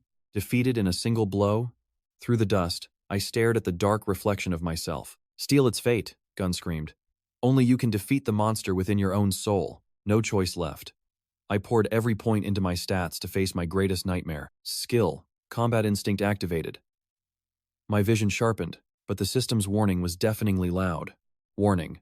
No weaknesses detected. My instinct told me this opponent was beyond any logic. The shadow swung its blade. The collision felt like a mountain collapsing directly onto me. The crushing weight of the strike pinned me down. It was trying to erase my existence. Absorbing the original power, 𝒓𝒏𝒔𝒐𝒓𝒎𝒅 sinks into his memories. The shaman's prophecy echoes. The boy only gets better. If he accepts the deity into his vessel. I have no choice, she said. The god's hunger for possession was too strong. His mother's voice warns him. Becoming a god's messenger means living as a mere puppet. You must abandon every dream. You will have no will of your own without the god's divine permission. 𝒓𝒏𝒔𝒐𝒓𝒎𝒅 refused that hollow fate. Then, a horrific crash shattered everything as they returned from the shaman's house. The wreckage was gruesome, yet the child remained untouched. A miracle? No, a curse from a rejected deity. Furious at his defiance, the god now manipulates his mind, using the ghosts of his past to break him. They died because of you. The shadows whisper, trying to drown 𝒓𝒏𝒔𝒐𝒓𝒎𝒅 in an ocean of absolute despair. There is one way to save your comrades without my soul, the entity mocks. You must die right here, enter eternal sleep, and escape your future karma. For a moment, 𝒓𝒏𝒔𝒐𝒓𝒎𝒅 wavers. Is death the only peace? He thinks, if I vanish now, perhaps the Fiho gang won't be slaughtered in the coming future. This void is comfortable, but the faces of the fallen flash before him. He cannot run from his sins. 𝒓𝒏𝒔𝒐𝒓𝒏𝒅 roars, shattering the mental shackles, but his own inner demons drag him back into the abyss. Even if I die, I will save Sue, he screams, plunging his blade into the earth with desperation. The illusion shatters. Outside, Sue is still waiting. He realizes he was never truly abandoned by his friends. His heart breaks. Sue lost an arm to save him, trapped while the bone bracelet tore through her. Meanwhile, that coward Gun fled just to protect his writing hands. 𝒓𝒏𝒔𝒐𝒓𝒏𝒅 curses his own worthlessness. Sue collapses from exhaustion. Her life force is fading fast. They need medical treatment, and they need it now. Suddenly, his own shadow stirs. Go back, it commands. A monster summoning skill ignites the battlefield with malice. An endless tide of beasts surges forward. 𝒓𝒏𝒔𝒐𝒓𝒏𝒅 realizes he must end this nightmare once and for all. Protect Sue, he commands his allies. With cold fury, he carves a bloody path through the monster horde. He faces the mastermind. Both are battered, but the enemy wears a smug, arrogant grin despite the wounds. The bastard has infinite regeneration. He continues summoning monsters, trying to grind 𝒓𝒏𝒔𝒐𝒓𝒏𝒅 into the dust. But 𝒓𝒏𝒔𝒏𝒅 won't break. System. Level 30 reached. All stats maximized. Conditions for second trait met. Zodiac unlocked. A beam of celestial hope pierces the darkness. A divine cheat to crush the shadow. Zodiac sign. The rat. A new skill awakens. The cry of the cornered rat. The hunter becomes prey. The enemy panics, sending everything he has. But 𝒓𝒏𝒔𝒏𝒅 just stands there and starts to laugh. Warning. Vitality below 10%. The true power of the cornered rat finally ignites within his soul. Boom. A shockwave of pure energy erupts, obliterating everything. The weakest animal is now the most terrifying predator. He lunges with god-tier speed. The enemy tries to block, but 𝒓𝒏𝒔𝒄𝒏𝒏's battle instinct reaches a new realm. Each strike lands with devastating precision. The villain's ego shatters as he feels the weight of true power. "A mere rat," he screams, activating his dragon transformation. A massive draconic aura towers over the battlefield. Your struggle is futile, but 𝒓𝒏𝒔𝒄𝒏 isn't afraid. He reaches into his inventory for a legendary relic, the Dominion Sword, a blade forged to bring dragons to their knees. The atmosphere trembles at its presence. Engraved with a dragon's skull, this weapon grows stronger against the very monsters it was built to slay. "You should have stayed a rat," 𝒓𝒏𝒔𝒄𝒏 growls. He strikes. The dragon-slaying skill cleaves the shadow. Achievement: defeated a superior enemy. Bonus rewards granted. The system announces his legendary evolution has begun. Class up. Tier 2, human to Tier 1 human. But it doesn't stop there. His soul continues to ascend. Ascension, Tier 3 demon. The backlash of the zodiac power hits, and 𝒓𝒏𝒔𝒏 sinks into unconsciousness. He wakes in a hospital. He sees Sue-A's silhouette and rushes toward her, heart pounding with relief. But it is not her, it is a ghost. He recoils in horror. System: you have crossed the threshold of karma. Now, the world of the dead is visible to him. He remembers the bitter past after his parents' funeral. Neighbors called him the Cursed One. They shunned him, blaming his refusal of the god for the tragedy. They dragged him to a shaman to force him into divine slavery, to become a puppet of the gods. But Shaman Wolgion saw something else. "If you won't serve a god, then become my disciple instead. That god possesses terrifying power, but fear not. I shall be your shield until you've mastered your own strength." 𝒓𝒏𝒔𝒏 feared for her safety, but she smiled. Her own guardian deity was watching, a secret power finally revealed. She performed a ritual to seal his holy aura. Living with her, the ghosts vanished until his karma began to overflow. As he neared the boundary of life and death, the spirits returned. One step across meant certain, cold destruction. 𝒓𝒏𝒔𝒏 bolted upright, his pets by his side. The nurse delivered shocking news. He'd been unconscious for a month. "You'll die if you keep moving," she warned. Relief washed over him only after hearing that Sue was safe. His vitals were stable. As an awakened, his recovery speed surpassed any mortal. But something had fundamentally shifted within. His status window was unbelievable. A rank 3 fire type? He had ascended 2 levels through sheer willpower and defiance. He had successfully rewritten fate for both himself and Sue. How had they truly escaped that hellish demon realm? The Division 2 chief arrived, demanding answers. "Why hide your ability to manipulate the destinies of others from us?" "Because I knew you'd look at me exactly like that," he replied coldly. He wasn't some puppet for their games. "I don't kill for power, so stop treating me like a criminal." He'd only used his gift for survival, nothing more. Instead of a prison cell, they offered a salute. "Congratulations," say 𝒓𝒏𝒔𝒏. "You've achieved the highest intern rank possible." They made him a grand offer, an official position within the elite Fate Protection Agency's 2nd Division, a golden path. He rejected it instantly, leaving the chief speechless. To 𝒓𝒏𝒔𝒏, their prestigious offer felt like a gilded cage. His assistant fumed at the audacity. "Do you realize what a legendary opportunity you're throwing away right now, kid?" They retracted slightly, realizing his exhaustion. "Take a few days to recover before making a final, regrettable mistake. Go breathe some fresh air and see your family first," they muttered, exiting the room with lingering shadows of doubt. He found Sue, but his heart sank. She lay there, missing an arm. Is this the tragedy heroes must endure? Is the universe cursed? Suddenly, a system siren blared. Warning. Massive murderous intent detected within Sue-A's future fate. Her death energy was far more potent than in his previous life. He quickly activated the upgraded fate compass. As the compass glowed with divine power, a searing pain split his skull. A terrifying vision began to take shape. He saw Sue-A's final moments slaughtered by a mysterious, godlike entity while she desperately tried to shield him from harm. "I won't let her die for me again," he vowed. But his current strength was a mere flicker against that storm. He needed the truth behind this nightmare. Activating the fate compass once more, he delved into his family's tragic past. He witnessed the horrific accident again. Despite his screams to save them, the cruel wheels of destiny refused to turn. Tears fell as the car erupted in flames. But amidst the smoke, a chilling figure emerged from the shadows of memory. It was her, the same woman who butchered his entire squad in his past life. This was no mere coincidence of fate. The connection snapped, and he was back in the hospital. That wasn't an accident. It was a cold-blooded assassination. She was the one who killed his family, and she would be the one to kill Sue. Destiny was circling. The Division 1 captain approached him. I was stunned when you both crawled out of the demon realm alive. She lost an arm and was covered in blood, yet she still carried you out on her broken back. Forget Division 2. Join Division 1 instead. If you sign with me, I will restore her missing arm completely. 𝒓𝒏𝒔𝒄𝒏𝒏𝒐𝒓𝒎𝒅. Could they truly heal such a devastating wound?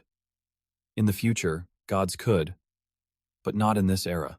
Limb regeneration was a myth reserved for the celestial beings of the coming years. Yet, this man seemed so confident. 𝒓𝒏𝒔𝒄𝒏𝒏𝒐𝒓𝒎𝒅 knew of a legendary item that could do it, but obtaining it would take far too much time.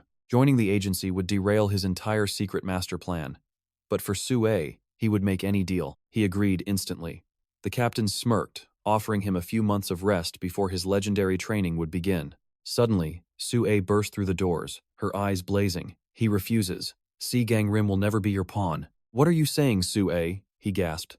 She turned to the captain, her voice dripping with pure defiance. You're trying to buy his soul using my arm as collateral?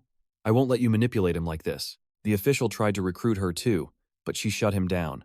They left their cards and retreated in defeat. Once they were alone, 𝒓𝒏𝒔𝒄𝒏𝒏𝒐𝒓𝒎𝒅 asked the burning question, why sacrifice your arm for someone you barely know? We've only known each other for a few months. After his relentless questioning, she finally looked away, blushing deeply. It's because I care about you, idiot, she admitted. At first, she thought he was just being kind. Despite his cold exterior, he shouldered our burdens while walking through hell entirely alone, even in that frozen void. Seeing him bleed for my sake shattered my heart. It felt as though our destinies had been entwined for centuries. Whenever he faces death, my body moves instinctively. I pray our paths never diverge so we can keep fighting together. Could we, perhaps, stay as friends? Deep down, he feared his dark shadow would only lead her to ruin. Yet, his heart spoke louder than his fears. He agreed to stay by her side as a companion on this path. Sue's joy was radiant. She proposed forming a guild together, and though he acted indifferent, he didn't refuse. Memories of his past life resurfaced. Back when he was trash, others fought desperately to recruit his unlucky soul. He couldn't let her down. Just then, the priest arrived overjoyed to see 𝒓𝒏𝒔𝒄𝒏𝒏𝒐𝒓𝒎💅 had cheated death once more. Everyone was desperate to see their savior. Sue rushed to change, eager to announce their new guild to the world, but a shadow of dread crossed his face.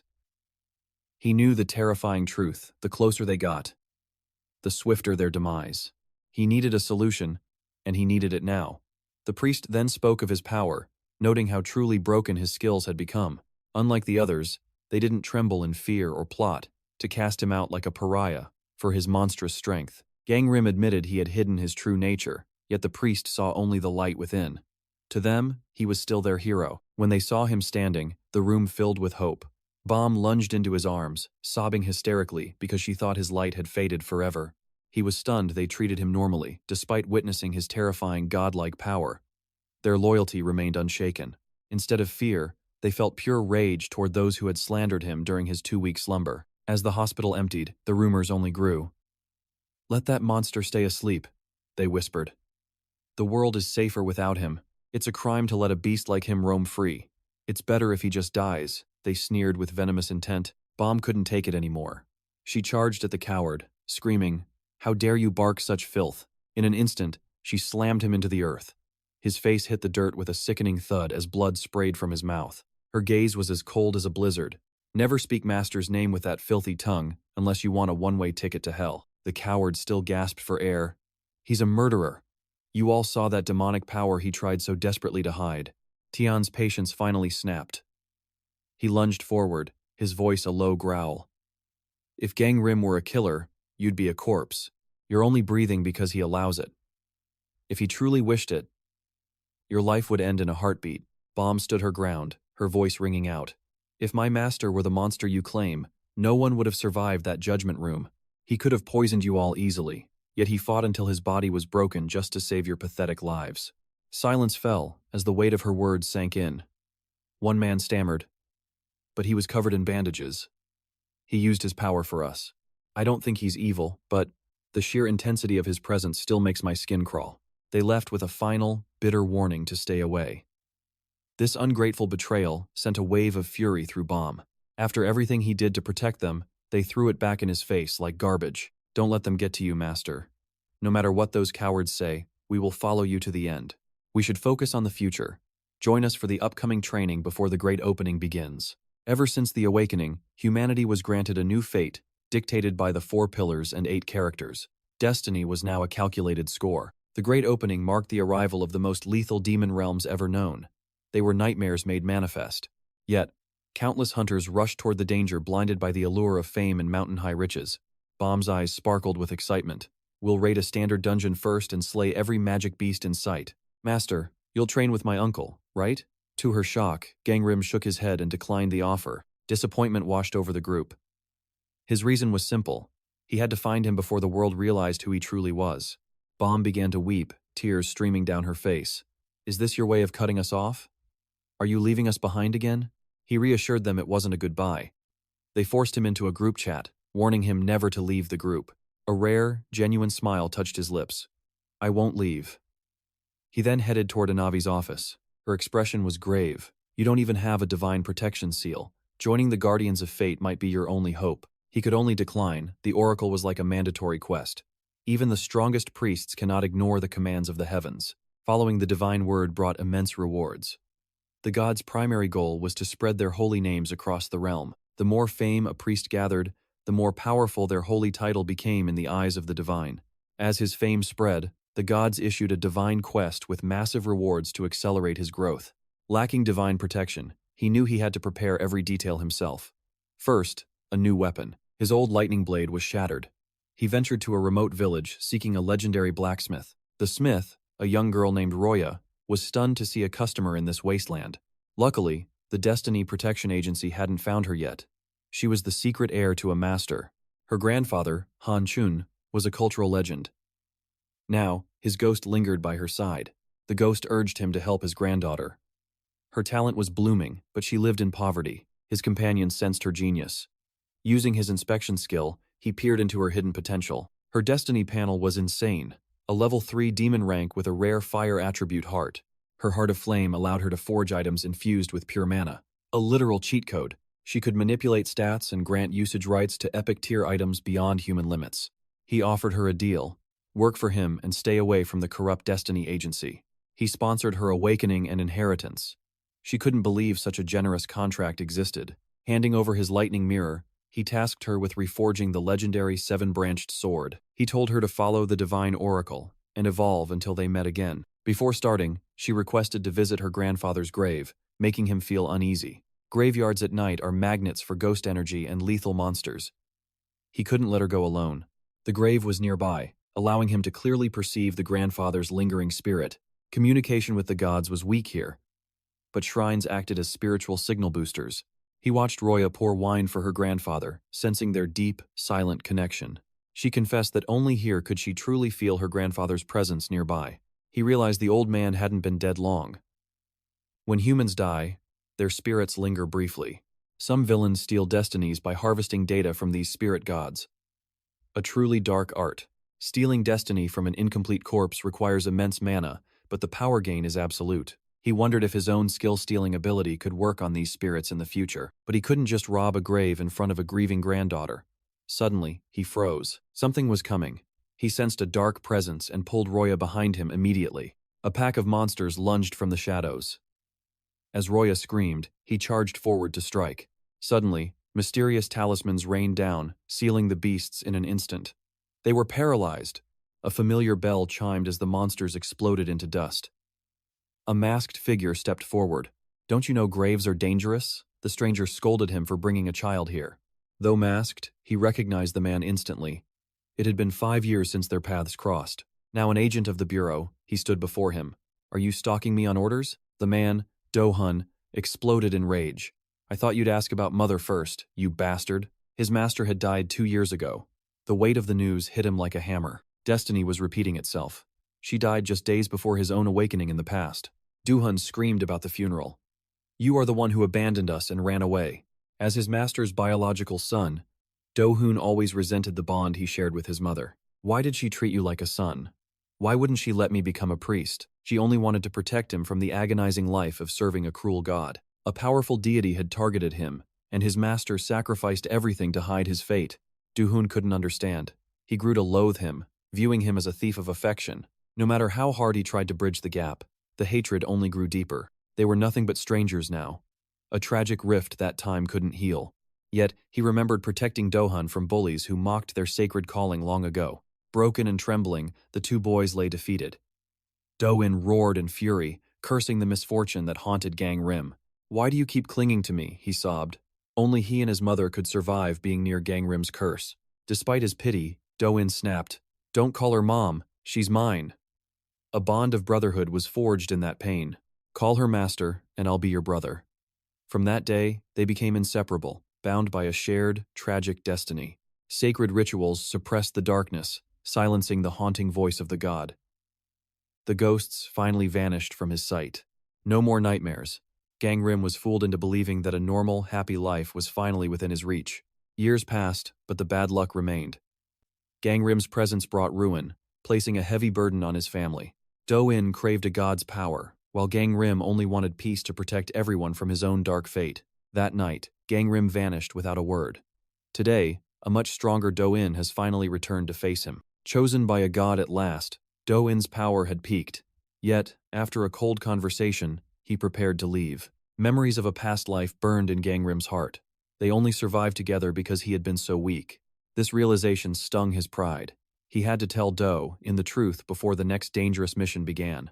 An urgent request arrived: subjugate the demon realm. Elite messenger Kang Di-hoon was assigned to support the mission. The target was the Broken City, a low-rank realm that felt like a death trap despite its deceptive status. For months, not a single hunter had returned. It was a graveyard where even the strongest warriors vanished forever. "We need your help," the captain pleaded. Area 1's protection agency was now officially moving into the abyss. Strangely, Gang Rim had no memories of this place from his past life. He only recalled the world-class disasters. Since it wasn't famous, it should have been cleared easily. But something felt dangerously wrong about this quiet city. He needed to speak with Do-in, but a surprise guest appeared. The lethal messenger 𝑰𝒏𝒕𝒐 had joined them. Area 2's director sent her to keep eyes on him. They wouldn't let a talent like Gang Rim be stolen. The trio stepped into the gate. 𝒏𝒕𝒐 revealed they were operating without masks for this high-stakes, private request. 3 arrogant hunters blocked the entrance. In the 𝒏𝒏𝒔𝒐𝒓𝒎𝒅, the law was simple. The first to arrive enters. Greedy for the rewards, they forced Gang Rim's team to wait. But Do-in wasn't one for following rules. "What are you losers talking about?" Do-in sneered, looking at the weaklings with pure god-tier disdain. "You look like pathetic trainees. Go hunt insects in a rank 3 hole instead of wasting my precious time." The rivals boasted about their rank 1 leader. "And what exactly is your rank, you arrogant brat?" they hissed. 𝒏𝒕𝒐 stepped forward, her voice chilling. In this hell, experience matters far more than a simple title. Realizing they were completely outclassed by her aura, the generic hunters could only watch in stunned, silent frustration. Do-in ignored them, stepping into the void. "If things get messy, I'll just reveal my true identity and end it." Inside was a landscape of total desolation. To escape this prison, they had to shatter the heart of the barrier. A massive statue loomed the key to their exit. This realm was vast, hiding terrors that defied all logic. "We don't even know what the target looks like," they muttered. But the pulse of dark energy was unmistakable. Suddenly, a blood-curdling scream pierced the air. The previous group had been cornered by something truly monstrous. Mud beasts surged from the shadows, trapping the weak hunters. Death was closing in with no way to escape. Like a silver flash, 𝒏𝒕𝒐 struck. Alongside the two brothers, they unleashed a devastating counterattack on the monsters. The swamp creatures were annihilated in seconds. The survivors watched in awe. This was the power of true monsters. As the dust settled, 𝒏𝒕𝒐 questioned the group. Their timeline didn't match. "We only just got here," she insisted. "Just a few minutes," the girl stammered. "You guys entered hours after us." The chilling truth finally dawned. Panic flared. 𝒏𝒕𝒐 realized the horrifying reality. Time in this dimension was warped compared to the outside world. Months had likely passed. If any hunters were still alive, they were surviving on nothing but sheer desperation. Do-in remained silent, his mind racing. Was he calculating a strategy, or just obsessed with his own growth? "I've killed way more than you, Gang Rim," he bragged. "A mere trainee can never surpass my genius." The others stared, speechless. Was this guy a legendary hero, or just a fool? The tension momentarily broke. Gang Rim ignored the jab, unfolding a map. They hadn't even explored 1% of this massive nightmare. "We need a guide," he whispered. With a surge of mana, he He summoned his divine Kirin to lead them. To accelerate the search, Anavi unleashes her clay doll controller technique. Legions of miniature scouts materialize, swarming every corner of the abandoned buildings. Their orders: sniff out survivors or any sinister anomalies hidden in the shadows. Despite their adorable forms, onlookers are paralyzed by this display of high-tier power. These agency trainees were absolute monsters. Meanwhile, Gangrym realizes they are trapped. Communications are severed, and the system shop is locked. The situation is turning critical. Missing hunters are likely dead, but this isolation means the gods cannot watch. This was the perfect chance to confront Du-In as they entered the mist. Suddenly, a pristine, glowing mansion emerged from the desolate, fog-choked ruins. The anomaly was bizarre, especially with the intoxicating aroma of a gourmet feast. Driven mad by hunger, the others charged inside toward the lavish banquet. Gangrym blocked their path instantly, while Du-In mocked their pathetic stupidity. "Eat that and you'll meet your ancestors immediately," he hissed, freezing them. Starving but terrified, they split up. As Gangrym turned to depart, Anavi grabbed him, once again pleading for him to join the protection agency. "I have never seen such raw talent," she insisted, ignoring his cold rejection. "Despite your low rank, you fight harder and protect your comrades with everything. That unwavering soul is exactly what our elite squad needs right now. I even planned a grand welcome feast at the city's finest restaurants." Her burning sincerity left Gangrym speechless. He then moved to confront Du-In, but his brother's eyes burned with hatred. "I see the shroud of sins. Immense karma brings only destruction." His face twisted into a mask of rage. "What atrocities did you commit after abandoning home to rot your soul like this?" Gangrym brushed him off, but a sudden clay figure lunged at them. Its speed was terrifying, a single strike nearly shattering the reinforced stone walls. Du-In unsheathed his blade to kill it, but Gangrym parried his strike. "Don't destroy it!" he roared. They retreated into a room as Du-In fumed. "Why stop me?" he screamed. But Gangrym's eyes narrowed. This wasn't a doll. It was a living human. That is it for Chapter 57. Subscribe for more.